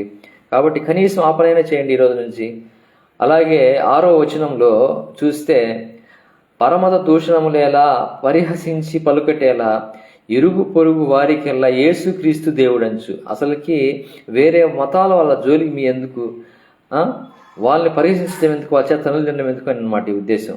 ఇప్పుడు చాలామంది మన క్రైస్తవులు అనబడుచున్నటువంటి వారు అన్ని చేత కొట్టబడుచున్నారు, తిట్టబడుచున్నారు, హింసించబడుతున్నారు. ఎందుకంటే వారిని వీరేం చేస్తారంటే, కొంతమంది ఏం చేస్తారంటే, దేవుడు ఏం చెప్పాడంటే పావురం వలె నిష్కపటుల్లాగా ఉండండి, పాముల వలె వివేకం కలిగి ఉండండి అని చెప్పాడు. అంటే మీరు నిష్కపటంగా ఉంటూ తెలివితో ఉంటూ సువార్త చేయమని చెప్పాడు. ఇప్పుడు రామాలయం ఉన్న ప్లేసులో నువ్వు రామాలయంకి పక్కనే సువార్త కూడికి పెట్టి మీ రాముడు దేవుడు కాదు, లేకపోతే వాళ్ళ దేవుడు కాదు అని చెప్పి వాళ్ళ దగ్గరికి వెళ్ళి ఎట్టబడితే అట్ట మాట్లాడి తన్నించుకుంటే ఎవరు ఏం చేస్తారు? ఆయన వదిలేస్తాడు పక్కకి. నేను చెప్పానంటారు అసలుకి మతం గురించి ప్రకటించమని చెప్పి, అదన ప్రసంగిలారా అని చెప్పి. కాబట్టి ఇలాంటి పనులు చేశానమాట మనోళ్ళు. ఎక్కడ చూసినా తిట్టించుకుంటా కొట్టించుకుంటా ఒక విలువ లేని స్థితి. ఎందుకంటే వాళ్ళేదో వాళ్ళ పాటికి వాళ్ళు ఉంటే వాళ్ళని మీ దేవుడు కాదు, ఈ టైప్లో సువార్త చేయమని అసలు చెప్పలా దేవుడు. నీకు జరిగింది చెప్పమన్నాడు. నువ్వేం చూసావో కనినా వినినా సంగతులను సాక్ష్యం చెప్పమన్నాడు ఆయన. నీకు జరిగింది చెప్పు, వాళ్ళ గురించి నీకెందుకు? నీకు జరిగింది నువ్వు చెప్తే వాళ్ళల్లో అరే నాకు కూడా జరుగుతుంది అనేటువంటి ఒక భావన కలిగి వారు దేవుని వైపు ఆకర్షింపబడేటువంటి అవకాశం ఉంది. కానీ ముందు అసలు నీకు దేవుడు అంటే ఎవరో తెలియదు, వారికి దేవుడి గురించి ప్రకటించాలని చూస్తావు. నీ జీవితంలో ఒక సాక్ష్యం ఉండదు, నీవు ఇంకోటిని మార్చాలనుకుంటావు. ముందు నీ జీవితం సాక్ష్యం కరెక్ట్గా ఉందో లేదో చూసుకోవాలి. ఫస్ట్ నువ్వు వ్యభిచారం మానేసేయి, ఫస్ట్ నువ్వు తాగుబోతనం మానేసేయి, ఫస్ట్ అబద్ధాలు మానేసేయి, దొంగతనం మానేసేయి. ఇలాంటి పాపాలు నీలో పెట్టుకొని ఇంకొకటి నువ్వు మార్చాలని చూడడం ఎంత అవివేకం చెప్పు. ముందు నీది నువ్వు గడుపుకో అంటారు అన్నమాట. కాబట్టి ముందు మనల్ని మనం గడుపుకోవాలి యేసుక్రీస్తు రక్తంతో. నువ్వు మలినంగా ఉండి ఇంకొకరిని శుభ్రపరచాలని చూసుకోవడం అవివేకం అన్నమాట. ఆయన నవ్వుకుంటా ఉంటే నేను చూసి, అరే ముందు నువ్వు కడుక్కోరా, నువ్వు బురదలో ఉన్నావురా పంది అంటాడు ఆయన. ముందు నువ్వు కడుక్కో, నీకు బురద అయింది బాగా, ఫస్ట్ నువ్వు స్నానం చేయి, ఫస్ట్ ఉదక స్నానం చేయమంటాడు అన్నమాట దేవుడు. అదే కదా బైబిల్లో. అంటే నేను హాట్గా చెప్పాను, ఈ బైబిల్లో చాలా సాఫ్ట్ కార్నర్లో ఉదక స్నానం ఇలాంటి పదాలన్నీ ఉపయోగించుంటారు. ఒరే పంది నీకు బురద అయి ఉంది, ఫస్ట్ నువ్వు స్నానం చెయ్యి, ఫస్ట్ నువ్వు స్నానం చేసి అయ్యా నేను ఇట్లా కడుక్కున్నాను, బురద పోయింది, నేను ఇప్పుడు ఫ్రెష్గా ఉన్నాను అని చెప్పి, ఇట్లా నేను క్రీస్తు రక్తంతో నేను కడుక్కున్నాను, ఇట్లా ఇప్పుడు నేను పవిత్రంగా పరిశుద్ధంగా ఉన్నా అని చెప్పి అప్పుడు చెప్పాలి నువ్వు సాక్ష్యం. నువ్వు బురదలోనే ఉంటా, యేసు ప్రభు రక్తంతో కడుక్కో, నువ్వు ఫ్రెష్ అయిపోతావు, శుభ్రపడతావు అని చెప్పి నువ్వు చెప్పకూడదు. ఫస్ట్ నువ్వు కడుక్కోవాలా, ఫస్ట్ నీ బురద నువ్వు కడుక్కోవాలా, ఫస్ట్ నువ్వు చేసే వ్యభిచారం నువ్వు మానాలా, ఫస్ట్ నువ్వు తాగుబోతున్న మానాలా, నువ్వు బూతులు మానాలా. ఈ పనులన్నీ చేసి ఎదుటోడు చెప్తే ఆటోమేటిక్గా పని జరుగుతుంది. అలా కాకుండా నువ్వు పాపంలో జీవిస్తూ ఎదుటోడిని బాగు చేయడానికి అవివేకం అనమాట. దేవుడు ఎన్ని చూసి నవ్వుకుంటా ఉంటాడు. ఫస్ట్ నువ్వు మారరా పంది అంటాడు.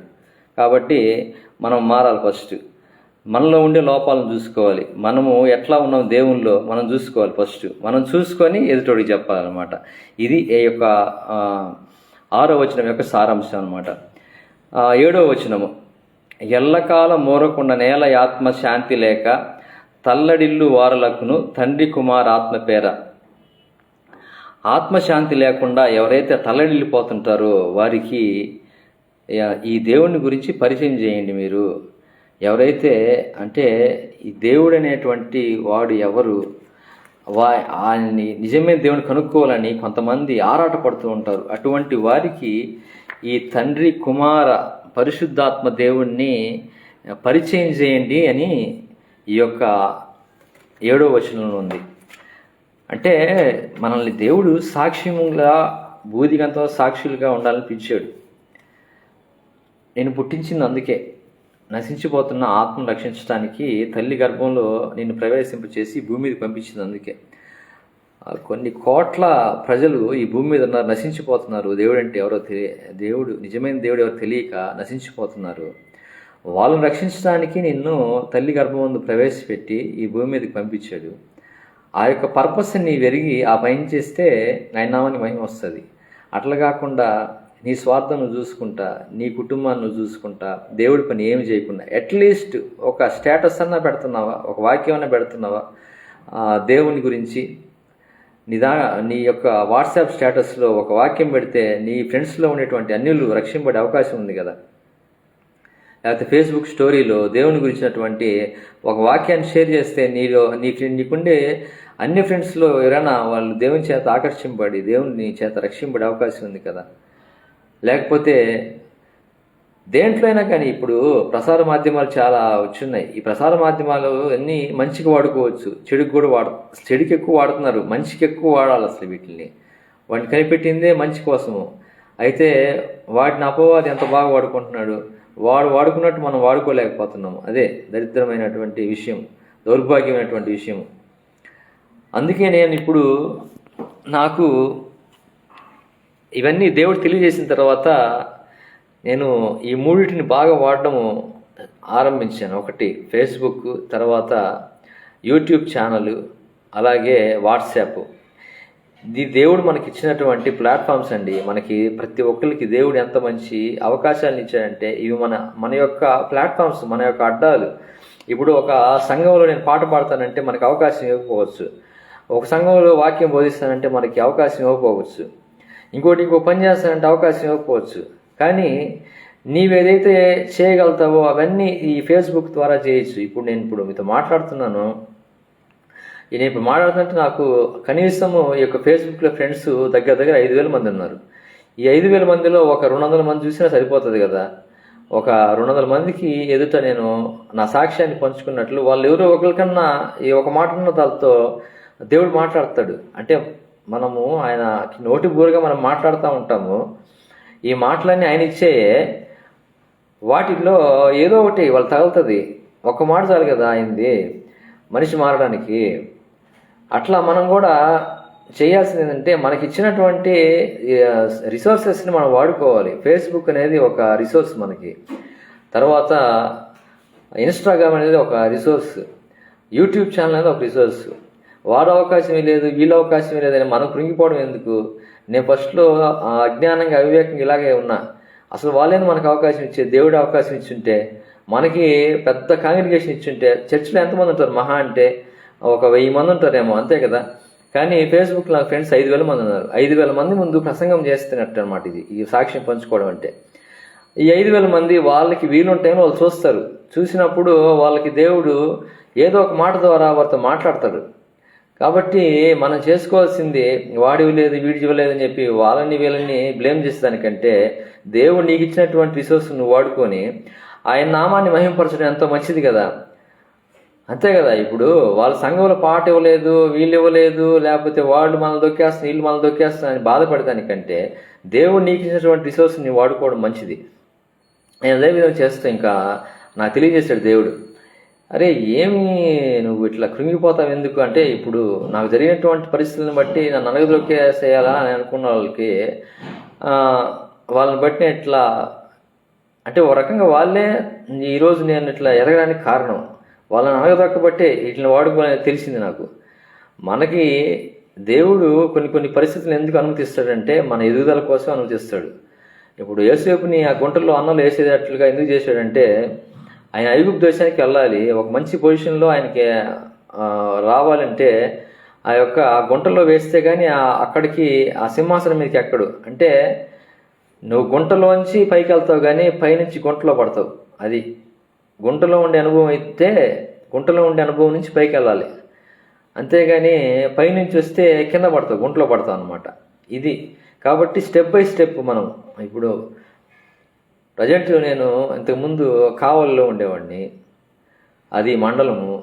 దేవుని యొక్క మహాకృపను బట్టి అక్కడ నన్ను అణగదొక్కాలని చూసినటువంటి యొక్క పరిస్థితిని బట్టి నేను ఆ ఊరు వదిలేసేసి ఎందుకు అసలు ఈ జనాంగం మధ్య ఎందుకు ఉండాలి అని చెప్పి ఒక విరక్తిలాగా నాకు కలిగి నేను వచ్చేసాను. ఎక్కడికి వచ్చాను? కర్నూలుకి వచ్చాను. కర్నూలు ఏంటి? జిల్లా. అది అంటే మండలం నుంచి జిల్లాకి నడిపించాడు దేవుడు. ఇంక జిల్లా నుంచి దేవుడు రాష్ట్రాలు నడిపిస్తాడు, రాష్ట్రాన్ని దేశాల నుంచి విదేశాలు నడిపిస్తాడు. అంటే నువ్వు కరెక్ట్గా పనిచేస్తే ఊరికి ఇంట్లో కూర్చొని ఉంటే కాదు, పని చేయాలి. ఎట్లా పని చేయాలి? నీకు దేవుడు ఇచ్చే రిసోర్స్ ఒకటి ఫేస్బుక్, రెండోది వాట్సాప్ని నేను ఇప్పుడు ఆయన ఇచ్చినటువంటి ఆలోచన చేత నడిపిస్తున్నాను.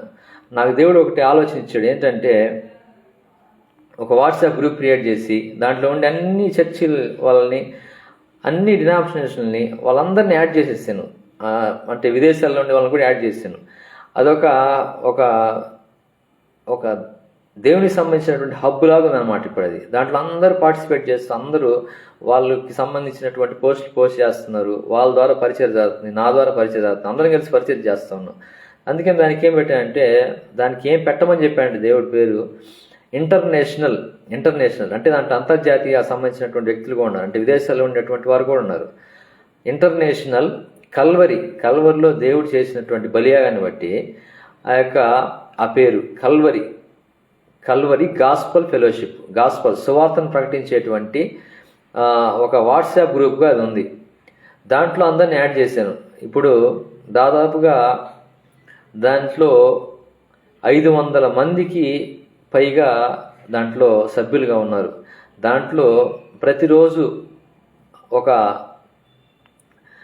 దేవుని వాగ్దానాన్ని ఎడారిలో సెలియర్లు అనేటువంటి 7 రోజు ఆ యొక్క వాక్యానాన్ని, అలాగే ఒక ఏదైనా మెసేజ్, కొత్తగా రిలీజ్ అయినటువంటి పాటలు అవన్నీ నేను పోస్ట్ చేస్తాను.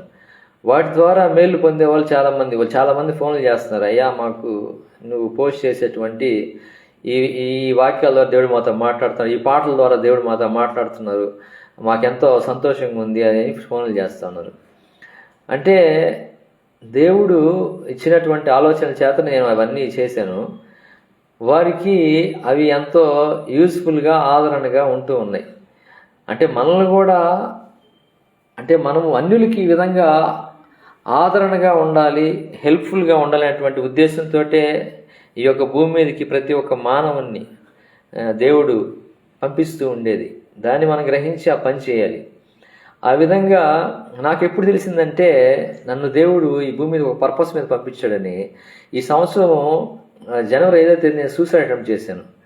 సూసైడ్ అటెంప్ట్ చేస్తే దేవుని యొక్క మహాకృపను బట్టి నేను చనిపోలేదు. నేను ఈరోజు ఈ క్షణం వరకు సజీవ లెక్కలో ఉన్నాను. ఒకవేళ ఆ రోజు నేను చనిపోయి ఉంటే ఈ పాటికి ఆ యొక్క నిత్యము మడుచునేటువంటి నరకాగ్నిలో పాలుపొంగులు పొందేవాడిని. ఎంత అజ్ఞానాన్ని పనిచేశాను చూడండి. అంటే అప్పటికే నాకు సువార్త తెలుసు, సూసైడ్ చేసుకుంటే నరకానికి వెళ్ళిపోతారని తెలుసు. అయినప్పటికీ అజ్ఞానంగా, అంటే ఎదుర్కొన్నటువంటి పరిస్థితులను బట్టి ఆ ఏలియా ఏ విధంగా అయితే ఆ యెజెబెలు ప్రవక్త ప్రవర్తించిన తీరుకి తను ఏ విధంగా అయితే నన్ను చంపేయి అని చెప్పి దేవుడికి ప్రార్థన చేస్తాడో, అదేవిధంగా నేను అట్లే ప్రార్థన చేశాను. వీళ్ళంతా నన్ను అణగదొరికేయాలని చూడటము, ఇట్లాంటి పరిస్థితులన్నీ నేను ఫేస్ చేసి ఎందుకే నన్ను చంపేసేసేయి అని చెప్పి ప్రార్థన చేసినటువంటి దినం 4వ తేదీ, జనవరి 4వ తేదీ సాయంత్రము నన్ను చంపేసి నన్ను తీసేసుకో అని చెప్పి నేను ప్రార్థన చేశాను. ఆయన తీసుకోలేదు కాబట్టి నేను 5వ తేదీ అటెంప్ట్ చేశాను, సూసైడ్ అటెంప్ట్. ఆ రోజే నా బర్త్డే కూడా, 5వ తేదీ నా బర్త్డే.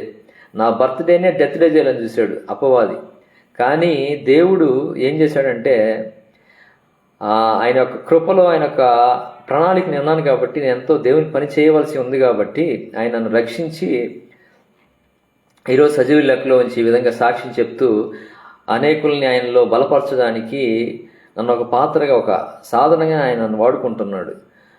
కాబట్టి నేను తెలియజేసేటువంటి విషయం ఏమిటంటే, నేను మరణానికి దగ్గరగా సమీపంగా వెళ్ళి మరలా తిరిగి వెనక్కి వచ్చాను. ఆ మరణానికి సమీపంగా వెళ్ళినప్పుడు, అంటే నేను సూసైడ్ అటెంప్ట్ చేసిన తర్వాత 4-5 రోజుల తర్వాత నాకు ఒళ్ళంతా మంటలు ఇలా కలగడం ప్రారంభించింది. కలలు వస్తాం, అంటే నరకంకి సంబంధించినటువంటి కలలు. అది ఎంత భయంకరంగా ఉంటుందో దేవుడు చూపించాడు. అవన్నీ చూపించి, ఇట్లా ఉంటుంది రా నరకం, నువ్వు పడాలనుకున్నావు అంటే నువ్వు ఇట్లా చేసిన పనిని బట్టి నువ్వు దాంట్లో వెళ్ళిపోవలసినవి, కాబట్టి నీకు ఒక అనుభవం దాని గురించి నీకు కలిగింది కాబట్టి దీన్ని వెళ్ళి సువార్తగా ప్రకటించాలి. నువ్వు నరకం అనేది భయంకరమైంది, దాంట్లో పడకూడదు అని చెప్పి దాని గురించి ప్రకటించమని ఆయన నన్ను ప్రేరేపించాడు. కాబట్టి నేను ప్రతిరోజు ఈ విధంగా నా యొక్క జీవితంలో జరిగినటువంటి సాక్ష్యాలను, అంటే నా జీవితంలో జరిగిన సంఘటనని సాక్ష్యాలుగా చెప్తున్నాను. ఇప్పుడు ఈరోజు 4వ రోజు. మొదట చిన్నప్పుడు అంటే 1వ సంవత్సరం నుంచి 5వ సంవత్సరం లోపల దేవుడు నన్ను తప్పించిన ప్రమాదం. మా నాన్న గోడ మీద కూర్చోబెట్టి ఆడిపిస్తున్నప్పుడు ఎవరు తెలిసిన వాళ్ళు వస్తే వాళ్ళతో మాట్లాడుతూ గోడ మీద కూర్చోబెట్టినటువంటి నన్ను మర్చిపోయి ఆయన వాళ్ళతో మాట్లాడుతూ నేను గోడ మీద పడిపోయానంట. అప్పుడు ప్రాణాపాయం తప్పింది. అది ఫస్ట్ ప్రాణాపాయం.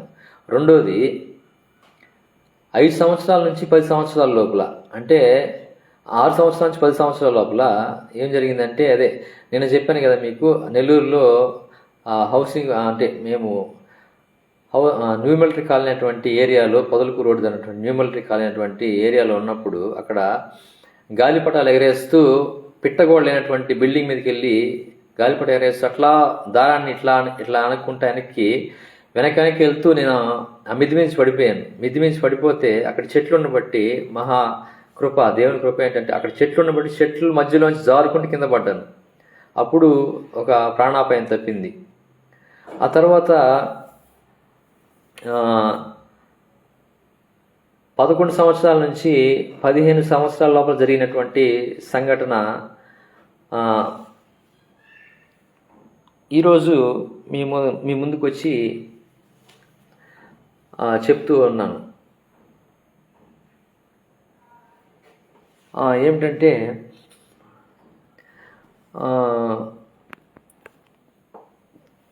చర్చిలో ముంచడం తొట్టె ఒకటి ఉంది. ఆ ముంచడం తొట్టెలో నాటప్పటికి బాగా నీళ్ళు ఎక్కువ ఉండేవి. దాంట్లో పోసారు. నాకు ఈత రాదు, దాంట్లో పడిపోయాను. అయితే చుట్టుపక్కల ఉన్నటువంటి వారు చూసి గబగబా లాగేశారు. అదొక ప్రాణాపాయ పరిస్థితి నుంచి దేవుడు తప్పించాడు. అంటే నేను ఇప్పుడప్పుడే మరణం అయిపోవడము దేవుని చిత్తం కాదు. ఆయన పని బాగా చేసి ఆయన యొద్దకు చేరాలి అనేటువంటి ప్రణాళిక నా పట్ల దేవుడు కలిగి ఉన్నాడు. కాబట్టి నేను ఈ యొక్క సంవత్సరము జనవరి 5వ తేదీ చేసినటువంటి సూసైడ్ అటెంప్ట్లో నేను మరణించలేదు. దేవుని పని చేయడానికి నన్ను దేవుడు ఎన్నుకునేటని నాకు అప్పుడు తెలిసింది. ఇంకా అక్కడి నుంచి నేను నా యొక్క సాక్ష్యాన్ని ఇతరులతో పంచుకుంటూ వస్తూ ఉన్నాను. ఇప్పుడు ఈ యొక్క ఫేస్బుక్ అనేటువంటి ఈ యొక్క యాప్ ద్వారా బూదిగంతం వరకు నా యొక్క సాక్ష్యం వెళ్తుంది. ఈ యొక్క ఫేస్బుక్ అనేది ఇప్పుడు ప్రతి ఒక్క ప్రదేశంలో ఉంది. ఇదే దేవుడు ముందుగా ఆలోచించి బూదిగంతం వరకు నా సాక్షులు ఏమి ఉంటారంటే, మనం వాడికి వెళ్ళి చెప్పేది ఎలా జరుగుతుంది అనేది ఇవన్నీ చూస్తున్నప్పుడు తెలుస్తుంది నాకు. మన సాక్షి ఇప్పుడు వెళ్ళిపోతుంది కదా, అమెరికాకి వెళ్ళిపోతుంది, లేకపోతే లండన్కి వెళ్ళిపోతుంది, ఇంకా ఏ దేశాలు ఉన్నాయి ఈ యొక్క ఫేస్బుక్ యాప్ ఎక్కడైతే వాడుతున్నారో ఆ ప్రదేశం అంతటికి వెళ్ళిపోతుంది. బూదిగంతం వరకు నా సాక్ష్యం వెళ్ళిపోతూ ఉంది. అదేవిధంగా మీరు కూడా, మీ అందరూ కూడా దేవునికి సాక్షులుగా మారాలి.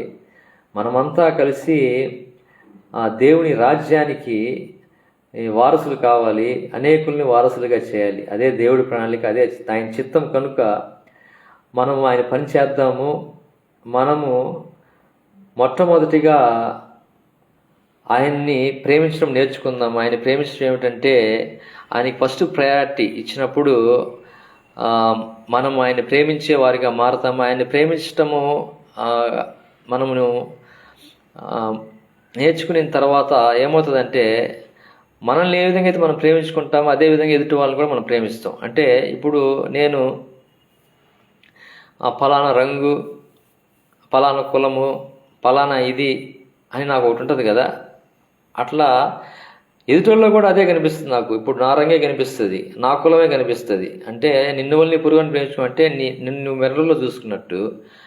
కాబట్టి ఎదుటోడు కూడా నీ కులం వాటిలాగానే కనిపిస్తాడు. అందుకే దేవుడు చెప్పేటువంటి ప్రతి ఒక్క మాటలో చాలా మీనింగ్ ఉంటుంది అన్నమాట. నిన్ను అద్దంలో చూసుకున్నట్టే ఎదుటోడిని ప్రేమించడం అంటే నీ కులమే కనిపిస్తుంది, ఎదుటోళ్ళలో కూడా నీ రంగే కనిపిస్తుంది, నీ మతమే కనిపిస్తుంది, నువ్వే కనిపిస్తావు వాళ్ళు. కాబట్టి ఆ విధంగా ఒకరినొకరు ప్రేమించాలి అనేటువంటిది దేవుడు మనకి చెప్పినాడు. కాబట్టి ఈ 2 ఆజ్ఞలు మనం పాటిస్తే ధర్మశాస్త్రం అంతా ఫాలో అయినట్టు. కాబట్టి మనం ఏ ఒక్క ఆత్మ నువ్వు నశించిపోవడం దేవుని చిత్తమా చెప్పండి? కాదు కదా. అంటే నిన్ను వాళ్ళని ప్రేమించుకుంటూ నీ యొక్క ఆత్మని పరలోకానికి చేర్చుకోవాలని, అంటే చేరాలని ఏ విధంగా ఆశపడుతున్నావు, ఎదుటోళ్ళ ఆత్మ కూడా పరలోకం చేరాలని ఆశపడాలి కదా.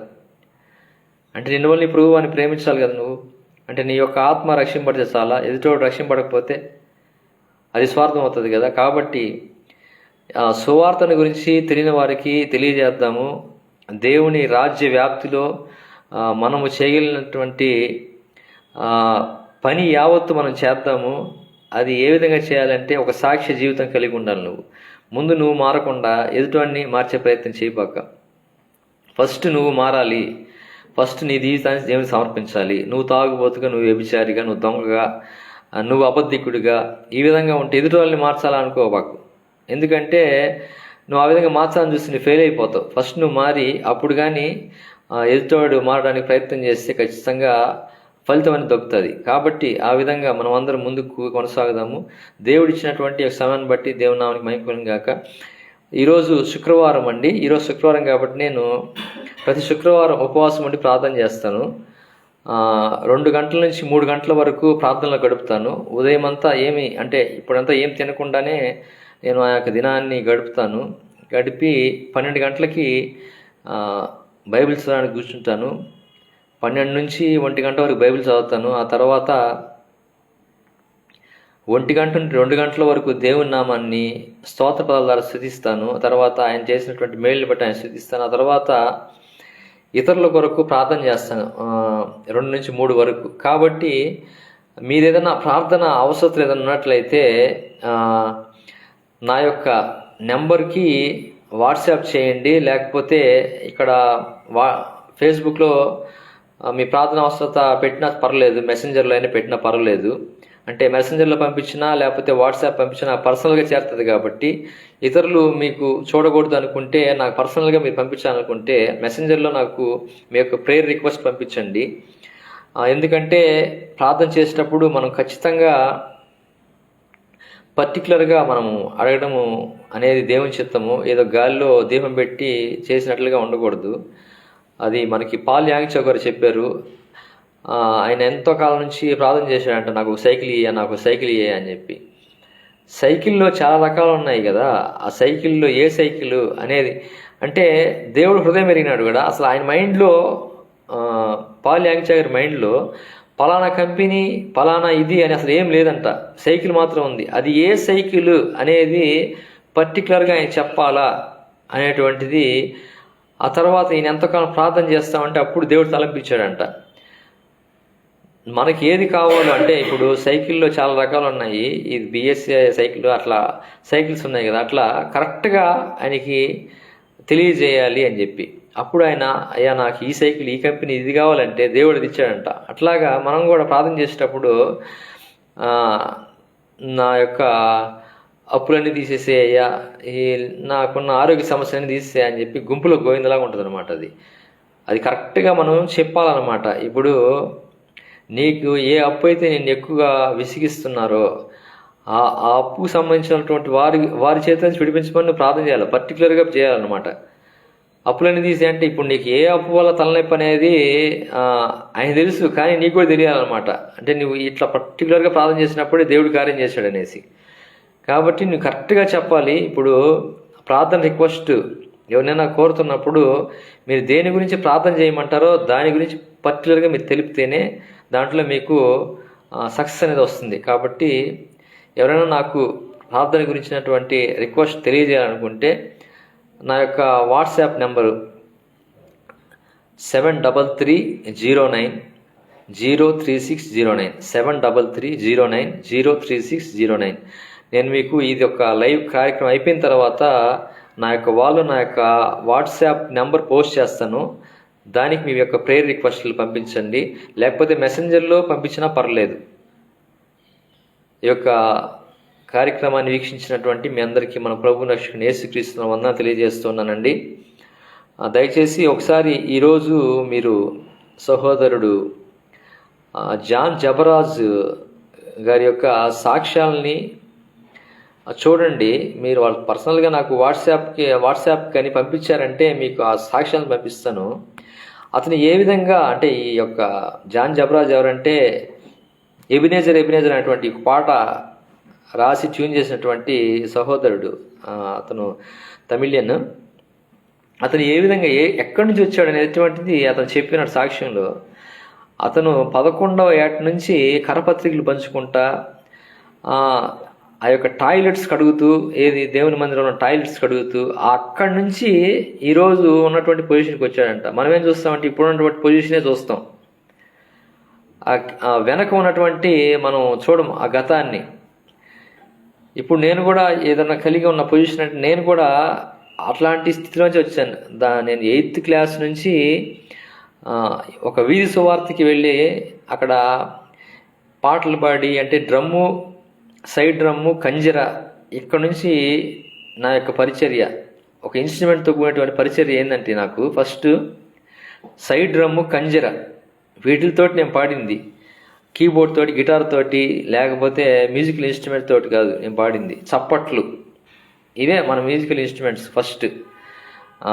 వీటి ద్వారా పైకి వచ్చినాని ఏసన్న పాటలు పాడుతూ, ఏసన్న పాటలు సర్వోన్నతుడా, కృపామయుడా, మహోన్నతుడా, మాధుర్యమే నా ప్రభుతో నా జీవితం, తర్వాత నీటి వాగుల కొరికే దుప్పి ఆశపడినట్లు, ఈ పాటలు నేను పాడుకుంటూ ఆ వీసు వార్తలు పాడుకుంటూ వచ్చాను. ఇట్లా ఏసన్న గారి పాటలు పాడుతూ ఇక ఒక సింగర్గా గుర్తింపు అనేది కలిగిందంటే ఆయన పాటలు పాడుతూ ఈ విధంగా ఆ వీధుల్లో చిన్న వయసు నుంచి చేసినటువంటి సేవ వలన 8th నుంచి నాకు దేవుడు ఒక రివార్డ్స్ ఇవ్వడం మొదలుపెట్టాడు. నేను స్కూల్ చదివేటప్పుడు 8th క్లాస్లో పాటల పోటీల్లో మొదటి ప్లేస్. 8వ తరగతిలో ఏబిఎస్ స్కూల్లో పాటల పోటీల్లో యాన్యువల్ డేకి పాటల పోటీలు పెడతారుగా మనకి, ఆ పాటల పోటీల్లో మొదటి ప్లేసు. తర్వాత 9th కూడా మొదటి ప్లేసే, 10th కూడా మొదటి ప్లేసే. 3 సంవత్సరాలు పరిచర్యకి వెళ్ళా వీసువార్తకి. కాబట్టి ఆ 3 సంవత్సరాలు ఫస్ట్ ప్లేస్ వచ్చేటట్టు చేశాడు అనమాట. అంటే దేవుడు పని చేశాను కాబట్టి ఆయన నాకు రివార్డులు వచ్చేటట్టు చేశాడు అనమాట. కాబట్టి నేను మీతో చెప్పేది ఏంటంటే, ఒక ఉన్నతమైనటువంటి స్థితిలో ఉన్నారు ఒక వ్యక్తి అంటే వారి వెనక ఎంతో ప్రయాస ఉంటుంది అనమాట. మనం ఏంటంటే ఎదిగిందే చూస్తాము, వారి వెనక చాలా ప్రయాస ఉంటుంది. ఈ యొక్క జబరాజ్ అనేటువంటి సహోదరుడు 11th ఇయర్ నుంచే పరిచర్యలో కరపత్రాలు పంచుతూ, టాయిలెట్స్ కడుగుతూ ఈ విధంగా పైకి వచ్చారంట. ఈరోజు ఒక మంచి వర్షిప్ లీడర్గా అతను ఉన్నాడు. అతను ఫస్ట్ ఒక కొయిర్ మెంబర్గా ఉండి, కొయిర్లో పాటలు పాడి, కొయిర్ లీడర్గా ఉండి, ఆ తర్వాత వర్షిప్ లీడర్ అయ్యి, ఒక మ్యూజిక్ డైరెక్టర్ అయ్యి, ఆ విధంగా అంచెలంచెలుగా ఎదుగుతూ వచ్చారు.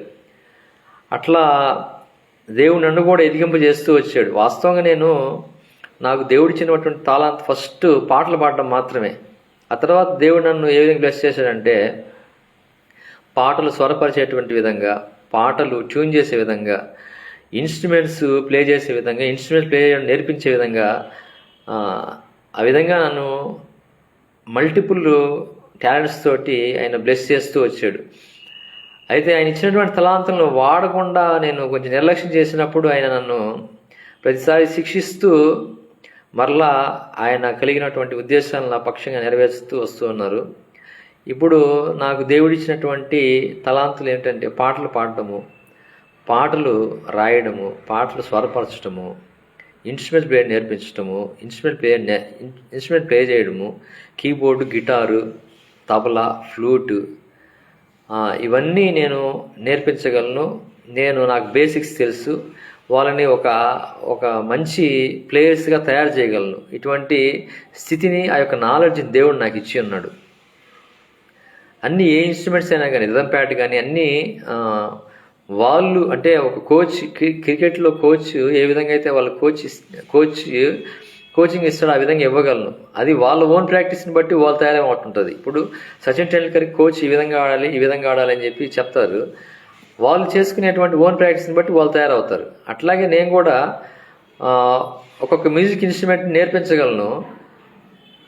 నేను నేర్పించిన దాన్ని వాళ్ళు సరైన రీతిలో సాధన చేసుకుంటే వాళ్ళు ఒక మంచి ప్లేయర్స్గా తయారవుతారు. ఆ విధంగా నేను తయారు చేసినటువంటి వారు ఈరోజు మంచి పొజిషన్లో ఉన్నారు. కాబట్టి ఆ విధంగా ఆ ట్రైన్ చేసేటువంటి తలాంతులను ఇచ్చాడు దేవుడు. ఇప్పుడు ఈ యొక్క నా జీవితం అంతా అసలుకి ఒక్కొక్క దాంట్లో స్థిరంగా లేదండి.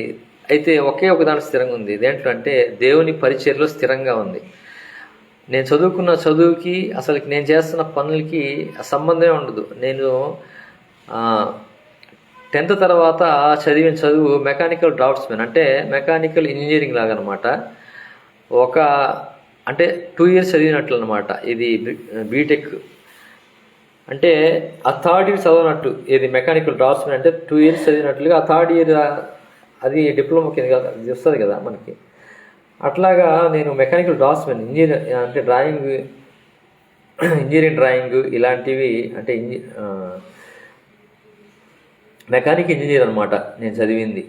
అయితే నేను మెకానికల్ ఇంజనీరింగ్ చదవడానికి వెళ్ళింది బరోడాకి. అక్కడికి వెళ్ళినప్పుడు నాకు హిందీ మాట్లాడడం వచ్చింది బాగా. అందుకని వచ్చి ఇక్కడ మళ్ళీ ఏం చేశానంటే హిందీ పండిట్ కోర్స్ చేశా.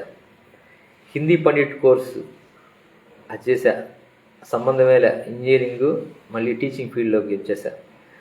మళ్ళీ ఇక్కడ ఆ బరోడాలో auto academy course, computer course చేశాను. ఆ కోర్స్ బేస్ చేసుకొని ఇక్కడ కావాలి గవర్నమెంట్ హాస్పిటల్లో డేటా ఎంట్రీ ఆపరేటర్గా అవకాశం వస్తే ఆ కంప్యూటర్ మీదకి ఎక్కా. మళ్ళీ ఈ కంప్యూటర్ మీదకి ఎక్కే ముందు టెడ్డీ టీవీ అనేటువంటి నెల్లూరు మా ఫ్రెండ్ దీపక్ పెట్టిన టెడ్డీ టీవీ ఛానల్లో ఆ ప్రోగ్రామ్ అంతా షెడ్యూలు అప్లోడ్ చేసేది నేనన్నమాట. అట్లా నా కంప్యూటర్ నాలెడ్జ్ అక్కడ వచ్చింది నాకు. ఈ కంప్యూటర్ నాలెడ్జ్ ప్రాక్టికల్ అక్కడ టెడ్డీ టీవీలో జరిగిన తర్వాత కావలి గవర్నమెంట్ హాస్పిటల్లో అంటే టెక్నికల్ సంబంధించినటువంటి ఈ కంప్యూటర్ సంబంధించినటువంటి నేర్చుకుంది కూడా ఎక్కడంటే టెడ్డీ టీవీ ఛానల్లో. నేను ఆ ప్రోగ్రామ్ షెడ్యూల్ అంతా అప్లోడ్ చేసేటప్పుడు యూట్యూబ్ ఛానల్లో ఈ సాంగ్స్ డౌన్లోడ్ చేయడం కానీ, లేకపోతే ప్రోగ్రామ్స్, పాస్టర్స్ మెసేజెస్ అవన్నీ అప్లోడ్ చేయడము, డౌన్లోడ్ చేయడం, ఇలా నాకు ఈ మీడియా మీద కూడా అవగాహన అక్కడే వచ్చింది. ఈ ఫేస్బుక్ లేకపోతే ఇన్స్టాగ్రాము తర్వాత ఇవన్నీ ఇలా ఇప్పుడు ప్రజెంట్ యూట్యూబ్ ఛానల్ ఈ విధంగా విస్తృతంగా వాడగలుగుతుందంటే అక్కడ నేర్చుకున్నటువంటి జ్ఞానం అనమాట. ఈ జ్ఞానాలన్నీ రిలేటెడ్ టు గాడ్ అనమాట. ఆయన పనిచేయడానికి ఇవన్నీ దేవుని పరిచయంలో అవసరం అవుతాయి కాబట్టి ఆయన నన్ను అక్కడ ఫస్ట్ పెట్టాడు. అక్కడ నుంచి కావలి గవర్నమెంట్ హాస్పిటల్లో పెట్టాడు. కావలి గవర్నమెంట్ హాస్పిటల్ ఎందుకు పెట్టాడంటే ప్రజాసేవ ద్వారా వచ్చేటువంటి సంతృప్తి ఎలా ఉంటుందో చూపించాడు. అక్కడ హాస్పిటల్కి చాలామంది వస్తూ ఉండేవాళ్ళండి. వాళ్ళకి ఏదో ఒక బాగలేక అట్లా వస్తూ ఉంటే నాకు తెలిసిన డాక్టర్లందరికీ చెప్పి వాళ్ళకి హెల్ప్ చేయించేవాడిని అనమాట. అంటే ఈ విధంగా కూడా దేవునికి సంబంధించినటువంటి పని అనమాట. ఇది మానవ సేవ మాధవ సేవ అన్నట్లుగా ఒక సామెత ఉంది కదా, ఆ విధంగా ప్రజలకి సేవ చేయడమే దేవుని సేవ అన్నట్టు అక్కడ హాస్పిటల్లో పెట్టాడు నన్ను. హాస్పిటల్లో అయిపోయింది అన్ని రంగాల్లో, అంటే ఇటు మెడికల్ ఫీల్డ్లో, టీచింగ్ ఫీల్డ్లో, ఇంజనీరింగ్ ఫీల్డ్లో, టెక్నికల్ ఫీల్డ్లో అన్నిట్లో టచ్ వచ్చేటట్టు చేసాడు. అటు మ్యూజిక్ ఫీల్డ్లో ఇన్ని తలాంతులు అన్నీ నా మీద కృమ్మరించేశాడు అనమాట. అంటే ఈ నిజంగా చెప్పాలంటే వరాలతోటి అభిషేకించినటువంటి, మల్టిపుల్ టాలెంట్స్ తోటి అభిషేకించినటువంటి వ్యక్తిగా నన్ను మార్చివేశాడు ఆయన. అంటే కరెక్ట్గా పనిచేస్తే ఏ విధంగా బ్లెస్ చేస్తాడు అనేటటువంటి దానికి నేనే ఉదాహరణ అండి. నాకు దేవుడు ఇచ్చినటువంటి తలాంత్ కేవలం పాటలు పాడేదే ఫస్ట్.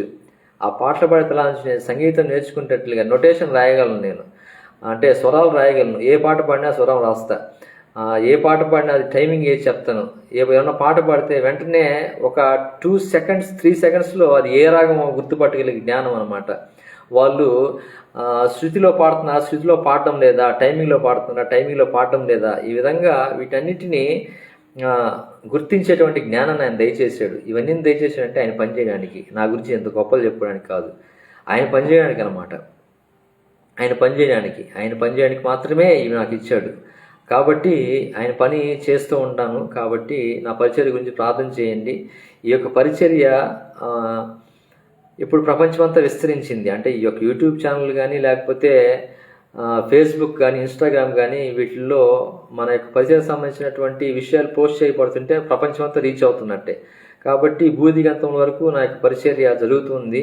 ఈ యొక్క పరిచర్య ఇంకా విస్తృతంగా జరిగి అనేక ఆత్మను రక్షించేటువంటి వ్యక్తిగా నన్ను దేవుడు, నా కుటుంబాన్ని నన్ను వాడుకున్నట్లుగా మీ యొక్క అందిన ప్రార్థనలు జ్ఞాపకం చేసుకోవాల్సిందిగా ఇంతటితో ఈ యొక్క కార్యక్రమం ముగిస్తున్న చిన్న ప్రార్థనతో ఈ కార్యక్రమం ముగిస్తాను. మహోన్నతుడా, జీవమైన మా ప్రియ పరలోక గొప్ప తండ్రి, ఇప్పటి వరకు ప్రభు నైనా మీరు మీ బిడ్డలతో మాట్లాడిన విషయాలను బట్టి మీకు స్తోత్రాలు. ఇదిగో తండ్రి, విన్నటువంటి ప్రతి ఒక్కరు ఇదిగో తండ్రి వారితో మీరు ఏదో ఒక మాట ద్వారా మాట్లాడి ఉంటారు. ఆ యొక్క మాటని వారు పట్టుకొని ఉంటారు.